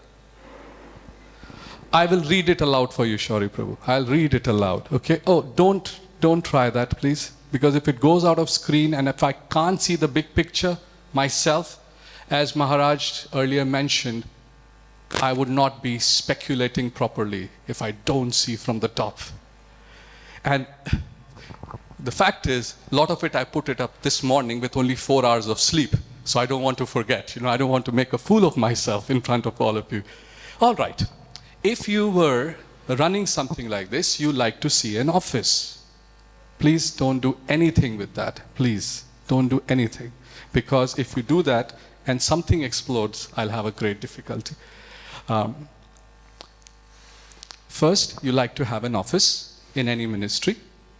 Then you like to have an executive committee. An executive committee should be people who are committed to develop the ministry. Then you like to have some sort of a arms and legs and hands and devotees who are going to represent you in different parts of the world. If you're a global ministry, then you must have some presence. You must have some point of contact to collect information, to communicate with what's happening in those parts of the world. And those are called regional representatives. Now, the color coding is intended. What is in green has some semblance of where we made progress. What is in yellow indicates where we're in the right direction. Red means we just about started the effort. Okay, so green, this is the green color, the yellow and the red or the orange here. And this is red not because we are not making any progress, but because that's the logo color. So the central ministry is operating now. I hope so. Now, office, executive committee, regional representatives are hands and grounds in different parts of the world. And we have several regional representatives present here. May I just request you all to kindly stand up so that everybody gets familiar with you? Please stand up, if you can all stand up. So we have, right at the back, we have Giriraj Sakha Prabhu, Sridhar Pran Prabhu, Giriraj Sakha Prabhu from India, Western India, Sridhar Pran Prabhu from Bangladesh, Prannath Prabhu from Eastern India Divisional Council, Lalita Sakhi Mataji from China, our Balimardan Prabhu from North America. We have two more, he is representing them, and Tarini Radha Mataji from South India. So these are regional representatives. Thank you. These are regional representatives which are going to help in various countries with our efforts. Then we need to have some check and balance. We need to have an advisory board. There are people who are really working hard, moving forward, but there's a need of wise people, experienced people to say, you know, turn your steering this way, turn your steering that way, stay on track, or you're moving away from what Srila Prabhupada wants. So for that, we need an advisory board. We need an advisory board. And of course, we need funding as well to run ourselves. Now, often, when you come and you have these conferences and you discuss about the ministry, everybody asks, what's the follow-up? What, are you really going to take some action also or not? So I thought it's a good opportunity for me to keep a complete half of the screen on your left side. On your left-hand side, half of the screen which we'll share with you the actions that we have taken, we are taking, and we hope to take. I smile because when I used this speech in English, I immediately recollected an Indian politician who used to often say this. And those who are from India may be familiar with that, which said something like, we have done this, we are doing this, and we are going to do this. But the intention is not an inspirational speech, but the intention today is to share with you facts. Share with you facts. Now, here on the left-hand side, I've listed in detail the various projects that we are pursuing in the ministry. So this is the model. This is the structure and help from funding, and these are the action items, or these are the projects that are happening. Now, the next part, see, somebody else will have to keep time for me. It's 11:30, okay. I start at 11:30, I start at 11:25, okay, I go till 12. Okay, so the next part, what I'll do is I will start sharing with you details on each of the boxes. So for that, I'll request you to please go up on the top here.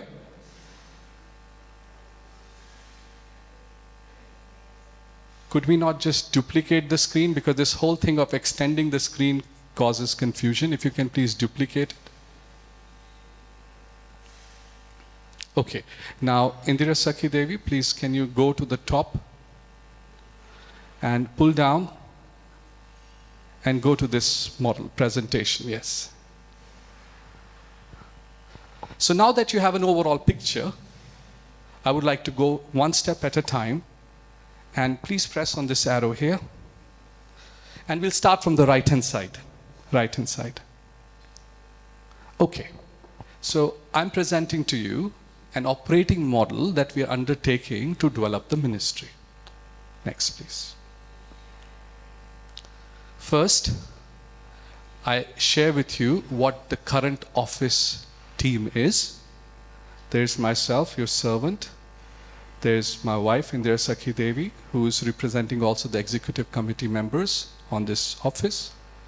I'd like to introduce to you one very special person who's sitting with us and working behind the scenes very hard all the time. Mitra Mataji, would you kindly stand up? So if you know the Ministry of Education, you must know Mitra Mataji, right? She's the one who's handled all the communications, especially for the conference, all the communications for us. We also have another young bright Vaishnavi by the name of Kunti Devi Dasi, who hopefully will be helping us with this effort. And a word goes out to Vrinda, Bhaktin Vrinda. She's the daughter of His Grace Rasa Krida Parayan Prabhu, my dear friend from Oman. His daughter, when we really needed some help, she jumped in full energy.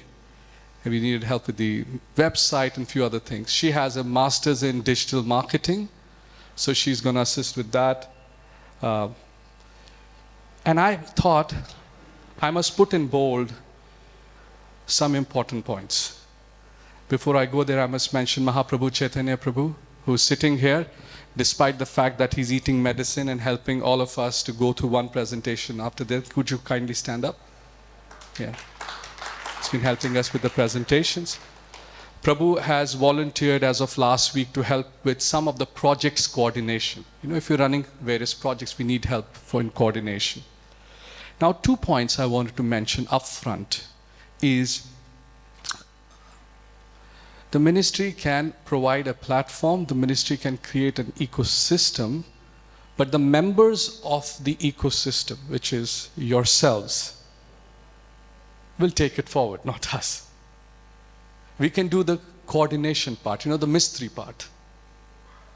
But as much as you own this ministry, as much as you all participate and contribute to this ministry, as that much this ministry shall move forward. So if I stand here next year in front of all the respected Vaishnavas and Vaishnavis, and you find no progress is made, I'll take 50% of the blame. But you must also think. We need help. I'm not standing here claiming that we have a magic wand and everything will just simply transform itself. It won't. It hasn't. It's been 50 years. Progress has been made, but much more needs to be done. So we need your help, please. The next point I want to make upfront, we cannot handle complaints. We just don't have people or the system to handle complaints.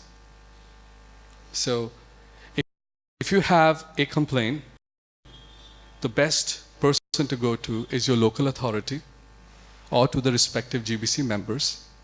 If you have an issue with child protection, there's a child protection office, please write to them.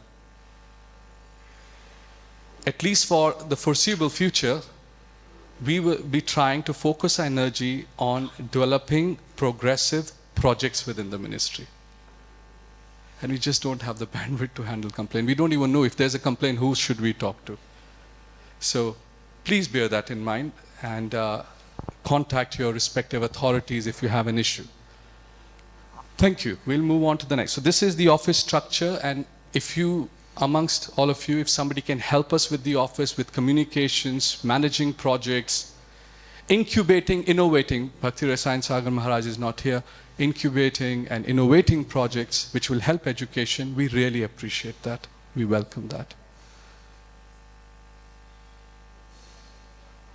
Next, we have an executive committee. I must first mention the name of His Grace Ram Giridhari Prabhu, if you kindly stand up. Ram Giridhari Prabhu, for several years, was carrying on his shoulders the burden of love on behalf of education within ISKCON. And I thank him. Last year, I was asked to handle the service. which Ramgidhai Prabhu very kindly helped me in many, many regards to take forward. And he continues to be a member of our executive committee. And right at the top, thank you Prabhu, right at the top we have our minister, His Grace Shesha Prabhu. I believe everybody knows Shesha Prabhu. He's sitting here up front to encourage me. And we have His Holiness Hanumat Prasheka Maharaj here also. Myself, we have Atul Krishna Prabhu. Atul Krishna Prabhu was here just a few minutes back. He just went out. He's coming back in. Atul Krishna Prabhu is on the executive committee as a member, as an ex-officio member, because he's the chairperson of the board of examiners. He's an active member as well. We have Indira Sakhi Devidasi, if you kindly please stand up. She's contributing to the executive committee. And we have Champakalata Mataji. Champakalata Mataji, thank you for coming. I was looking for you. Champakalata Mataji, if you please stand up again. Most of you must be familiar. Mataji was previously the director for the CPO office. And she's part of the executive committee. Now this executive committee, Shesha Prabhu asked me to sort of convene and oversee its functioning. I must assure you, it's not a closed committee. It's not like nobody else must enter or talk about it. It's somewhere in the glass office like, no. We actually are seeking for active participation. If there are devotees who are progressive thinkers, who want to work hard, give at least 10 hours of your day for Ministry of Education. We are looking for devotees with experience who have the willingness and the enthusiasm to help. So that's the executive committee. I revise. We saw the office, we saw the executive committee. Now we shall see the illustrious regional representatives. I requested them to stand earlier on. In our structure currently, we have presence in India, China, Russia, North America, Bangladesh, and Latin America. Prabhu Gandharva Das Prabhu is not here. He joined last week, practically 10 days back, the ministry to help us with the activities in Latin America. So that's our regional representative network. And we would like to, currently we've established this title, we've established a service description. If you're wondering why is it not there in another place, I have an answer. Often within ISKCON, we establish services, not often, sometimes. Sometimes within ISKCON, we establish services, we establish titles, but we don't follow through. So what we're saying, okay, let's keep it to a limited number of devotees now. We have a service description. This is what we want them to do. Let us see whether the ministry has the ability to actually engage them effectively. So if we are able to engage these devotees effectively, then we'll be inspired to then look at other parts of the world to also invite other devotees to become regional representatives. This is to avoid a situation where devotees say, listen, you do this business of title, but you're not telling us what to do. So that's intended. We've not expanded to other parts. So that's the regional representatives. Let's go to the next. Advisory board. Hanumat Prasheka Maharaj keeps telling me, at some point in time, I want to move from this executive committee to the advisory board. Now, the advisory board is not established yet. It's an idea. It's an idea that the executive committee has talked about on a few occasions. And advisory board must have devotees who are accomplished, senior members of ISKCON, educators, and also some devotees have also met success outside. So in the initial dialogues that I'm having, besides Shesha Prabhu, I'm discussing with him also these ideas. I'm also discussing with Navina Krishna Prabhu from UK to see if he's aware of some devotees who are successful in education but may not be completely full-time devotees within ISKCON. Right? So we can take something from them as well. We can take something from them. They can bring wealth of experience. But we are only looking at devotees and practicing devotees like that. So that's the idea of the advisory board. We go next to the funding. The funding today and so far is provided by the GBC body. So we are thankful to the GBC body for giving us some funds. Remaining funds that if we fall short of, we put together amongst some members of the executive committee to sort of take care and run the show. We'll go next. So far I shared with you office, executive committee, regional representatives, advisory board, which is this side, or this side of the screen. Now I'm going to go on the right-hand side of the screen to look at action items. What action items are we undertaking? Okay, so I'll go one by one. Yesterday, Srila Prabhu introduced our technology platform, our web platform, and against each action item, there are some names given. These are the devotees who are actually managing or running this project. And if you are interested to help us, you can note down the name of the person who's running the project. You can write an email to VIPLAVAH.ISKCON and say, I'm interested in helping you with technology. And then our office will immediately put you in touch with Indra Sakhi Devidasi or Vrinda. We have only currently Indra Sakhi Devidasi and Vrinda who are actually helping with the technology platform. We need a lot more help. And these are the things that we're trying to do. I told you yesterday we're going to provide you a database. Now many of you are registered. If you go now to the ministry website, you can start seeing names of profiles of devotees, profiles of institutes, profiles of programs. And I sincerely urge you, please, before you leave this conference, put in your profile, put in your program, let everybody else know the impact that you're making in education around the world. I shared with you about the electronic library, the discussion forum, the events calendar, our journal, and the learning management system. A learning management system is a platform that is utilized for giving training systematically.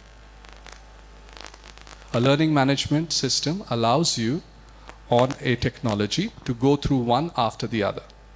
And we are establishing a learning management system within the technology platform of the ministry so that more and more trainings can be made available to the educators within ISKCON. Yes, let's move on. The next area is our quarterly journal. And Maharaj always looks at me when I talk about it and says, I need an editor. I need an editor. So Maharaj and Indra Sakhi Devi Dasi have been carrying this torch forward of VIPLAVAH. We've done 6. And Ramgidhai Prabhu has been helping us with the production of that. And Jiva Goswami Prabhu is not there? Okay. Layout. Abhiram Thakur Prabhu is helping us with the layout. Yes. But if we want to produce and publish a first-class journal, then it requires first-class articles and it requires a first-class editor. And we already have one and we're looking for more. So this is a request, we need help there. This is a quarterly journal called VIPLAVAH, which is available on our web platform. Anybody can look at it now on our website. Next, please. Then there is events like this, conferences. I could have called it a Sangha, creating a Sangha of educators where we can come and talk about topics which are otherwise not often discussed, sometimes even not permitted. Who will give time? Now, we are organizing for the first time this international conference here in Mayapur. Our hope is that we will be able to do it again.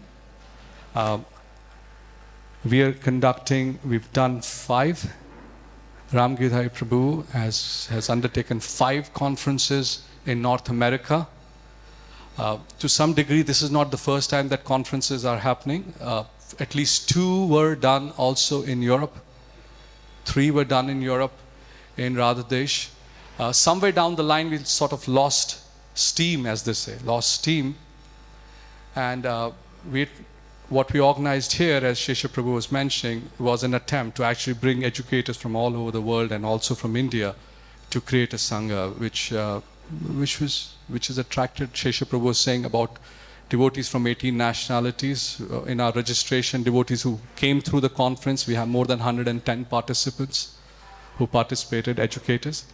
And I would like to move on to an idea of online conferences only, also, which is a lot of people in the world are conducting online conferences. You don't necessarily have to buy a ticket and get to one place. It's nice to do that, especially if it's in Mayapur or another holy dham. But sometimes, for efficiency, we should also be open to the idea of conducting conferences. Atul Krishna Prabhu is not here, but we also had the conference, the symposium, the Shastrik Symposium in Pune. And we're going to have another symposium or conference in North America. Two actually, one on Shastrik and another one on our annual North American Symposium. So we will request you also to conduct the same in different parts of the world. It can be at any scale. It can be in one room, simple room, get together, spend few hours, talk to each other, what's bothering, how can we take education forward? And that's a Sangha, that's a conference. In the design of this conference, I must have upset a lot of devotees, because I felt that if I have to associate the name symposium to it, the word symposium has a certain connotation to it. And yes, a symposium can have networking, which is necessary. When you come together, if you're an open-minded person, you'll talk to each other. But it must also have some deliberation on fundamental topics. I was approached by many devotees saying, we'd like to give a presentation on our project that we are conducting. I like to give a presentation on my project, so on and so forth. Several devotees approached, and I begged them, and in some cases possibly also offended them by saying, can you please avoid presenting your project? Can you please avoid presenting your project? Instead, can you please extract the principles of learning, principles of education that you may have collected over the years through your project and others' project, and come and present. So that's why I kept more than 50% of time allocation, more than 50%, to make it a symposium, to make it thoughtful dialogue.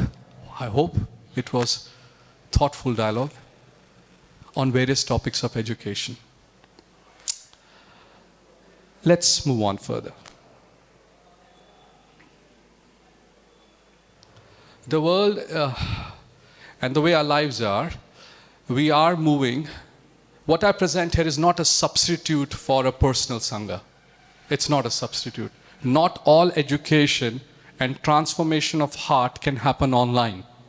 That's the first disclaimer I want to make. Okay? So I'm not dismissing that there is a strong need for us to have physical Sangha of Vaishnavas to create transformation of heart. But still there are many skills and trainings that can be provided online. So we made an attempt, and Krishnendu Prabhu, who is based in New Zealand, who has an experience, has taken up this service to coordinate our online trainings on behalf of the ministry. I've listed here a few. You heard from Urmila Mataji yesterday. She showed the videos on curriculum development, and within that team of curriculum development, there is Tirtha Pavana Prabhu and some teachers from Avanti School Trust who are also contributing to that effort. That's on curriculum development. Next is delivering training.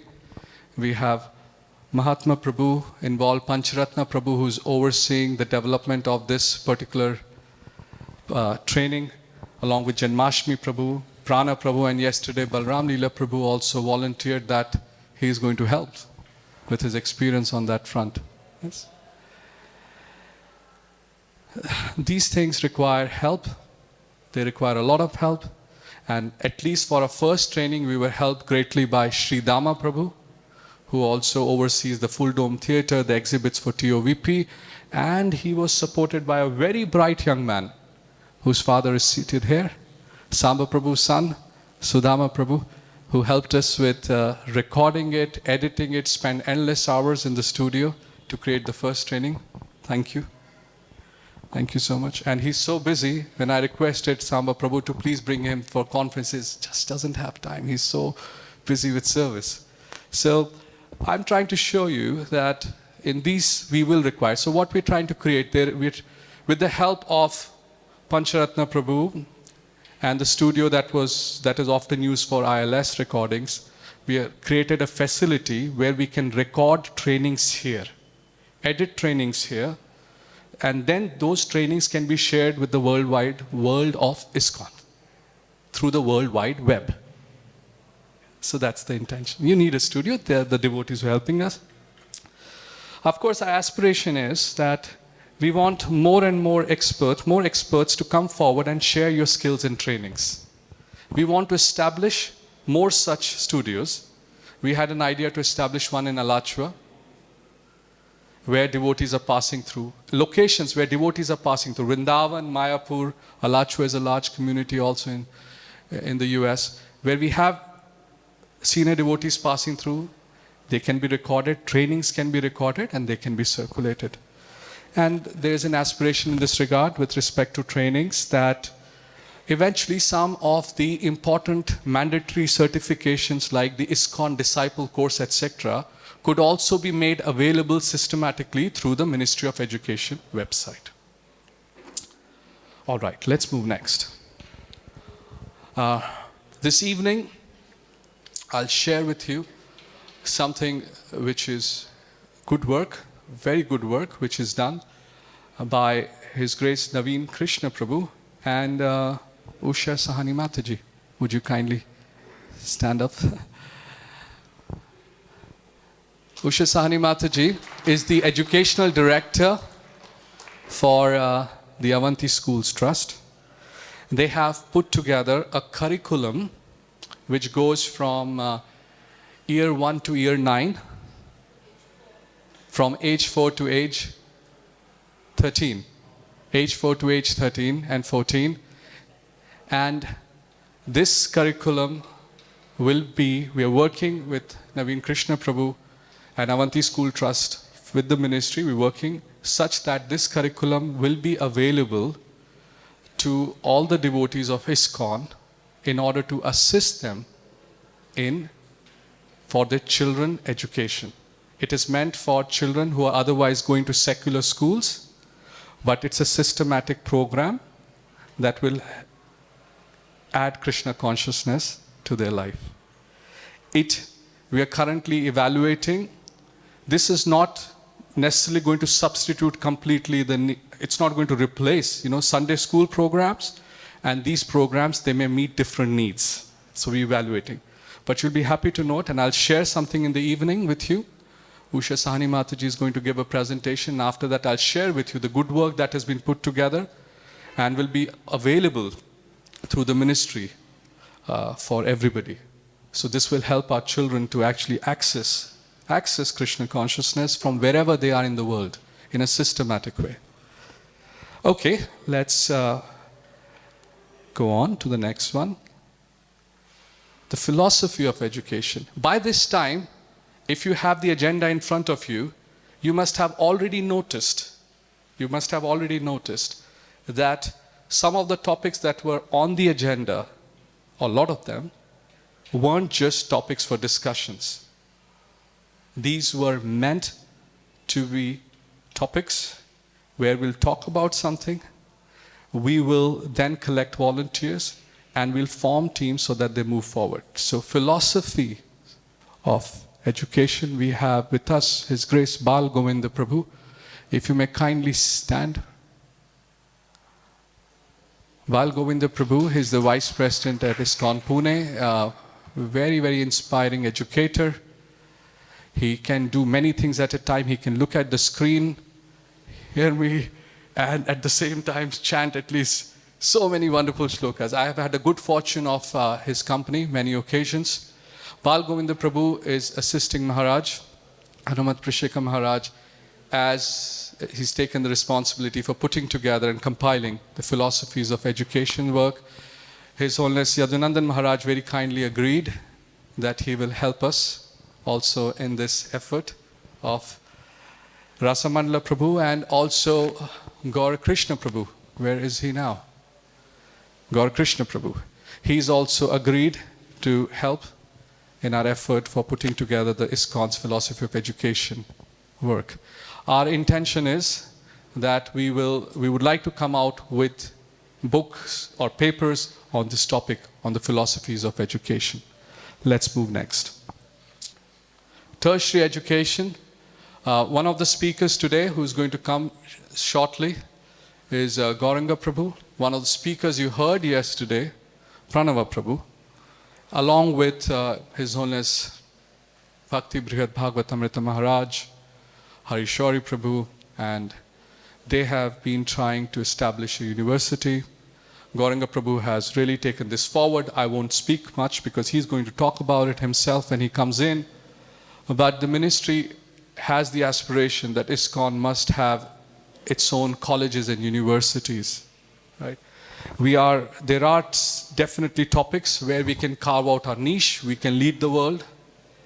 Vaishnava theology being one, cosmology being one, humanities subjects like languages, etc. So the intention is that we want to have that, and we have a team of at least 2 devotees. If you may kindly please stand up again. 3 actually, Venugopal Prabhu and all 3 of them. They are working on this project, and when Gauranga Prabhu comes in, he'll share with you.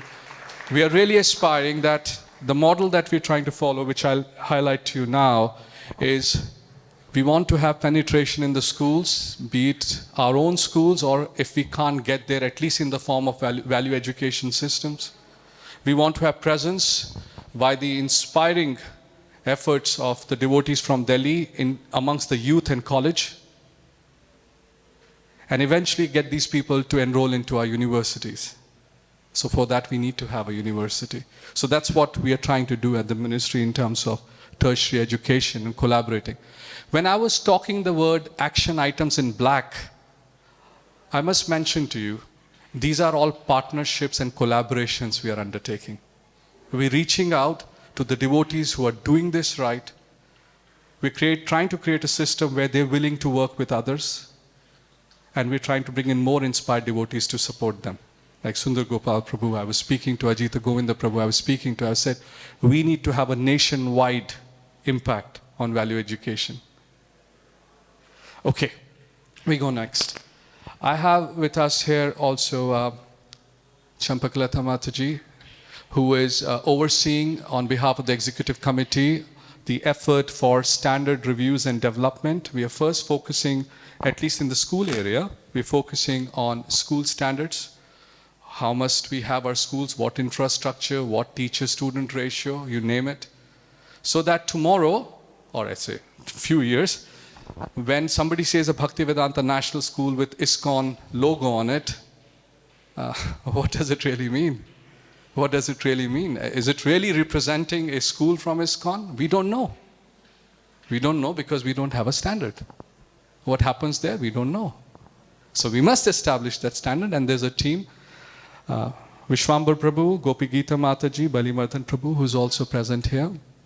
They're working on that. So that's on our schools. And Atul Krishna Prabhu yesterday shared with you the efforts that are being undertaken on the Shastrik education, reviewing standards on the Shastrik education on the 4 curriculums as well. So that's our effort on the standard side. Okay, I go next, please. Sunday school curriculum, we heard from Mataji yesterday, quite a bit on it. We're putting together a team so that everybody can work together and take this forward. Next, please. Books are the basis. Shivas Prabhu, our Global Duty Officer, Shivas Prabhu has volunteered to take this effort forward to establish, there's already an established culture, enhance the culture of reading Prabhupada's books, and the nationwide value education program that I talked about that we hope to undertake with Sundar Gopal Prabhu and the team. So these are the actions that we're trying to undertake. Please give us your blessings. And also, if there are any questions or comments, I can address them in the next few minutes. Any questions or comments? Can we go back to the operating model, the first part? So you can exit and then go to the operating model for the overview. Yes, Shesha Prabhu.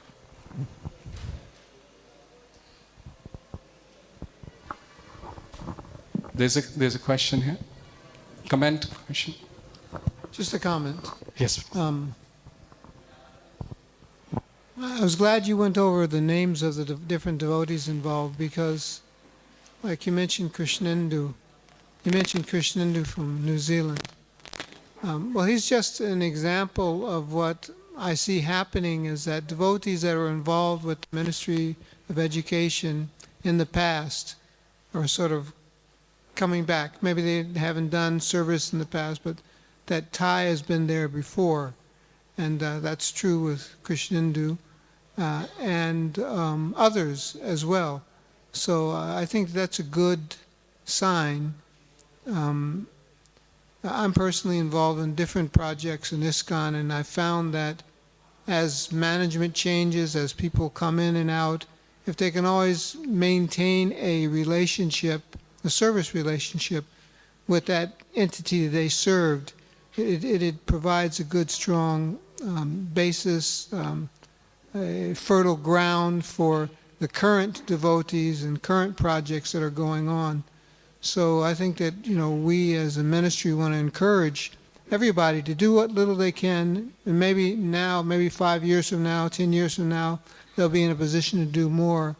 And their experience will have been good enough that they will say, yes, let me take up this service. So I see that happening, and I'm happy to see that and wanted to let everybody know that. Hare Krishna. Any other comment or questions? Yes, Palimadan. Hare Krishna Prabhu. So I just like to know if you can give some insight on the timeline as well as the deliverables, how it will be communicated to the audience as well as to the other stakeholders plus the people who is going to receive it. So the timeline and the deliverables and the communications to the team when it is done. So there are green boxes. Green boxes. If I was to look at the green boxes, I can give you timeline. If I look at yellow boxes, I will not give you timeline. Because to prepare a timeline, you must have people. And you must have people who are committed. Otherwise, if I make a commitment, I'm going to break it if I don't have a team. We have an office that's working. If you communicate with them, we'll give you a response. We have a website which we hope is going to run properly. We're beta testing it. We will deliver to you what we promised on the website. We'll create you a database. We'll give you a journal. We'll give you a library. But we also need volunteers. Those which are red, they're just starting out. The way I work in business and otherwise is first comes the team and then you make commitments. And because it's a voluntary organization, Balimadan Prabhu, I can make a commitment that, okay, I'm going to serve for a certain period, but I cannot make a commitment on somebody else's behalf. What we're delivering for you, for example, the online curriculum from Avanti Schools Trust, I can give you a very definite sort of a commitment. So that is that today evening you will see the prototype. Okay? And I know that in a couple of months' time, definitely it will also be available for you. So I'm not sure whether, what I understand is you were asking as a principle, right? Because otherwise if you want me to go through each of these boxes, it will take a long time. We want to create a culture of transparency, and it's a big word. We want to create a culture where we can keep communicating with everybody what the ministry is doing and what it's not able to do. So we'll try to walk our talk. Please take the mic. In terms of communication, that would depend on the devotees. We are here to serve, but we would request you to give us whatever queries you have through email and through our website. So we are very excited about our web platform, but it will be as useful as the devotees who are using it. So those are the two channels of our communication, which is email and the website. That's how we may be contacted, and that's how we will get back to you. Thank you. Another comment? Yes, please. I don't know if you have time for this one. I wanted to ask if someone has a project in mind and they want to collaborate on the ISKCON level,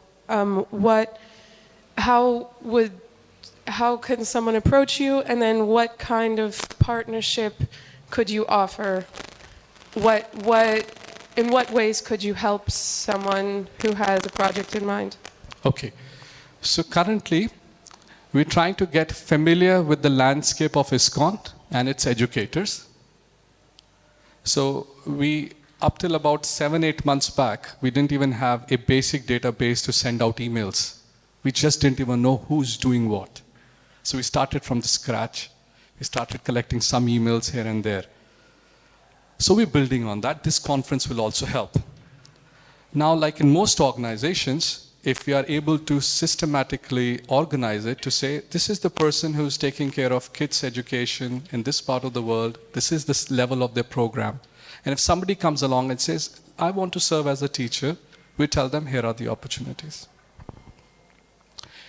If we get to know that there is a curriculum that is being developed, and that's a project that the ministry is supporting, or that's a project that somebody else is undertaking, we're quite open about it. It's not like, if it's not a ministry project, then we won't help. No.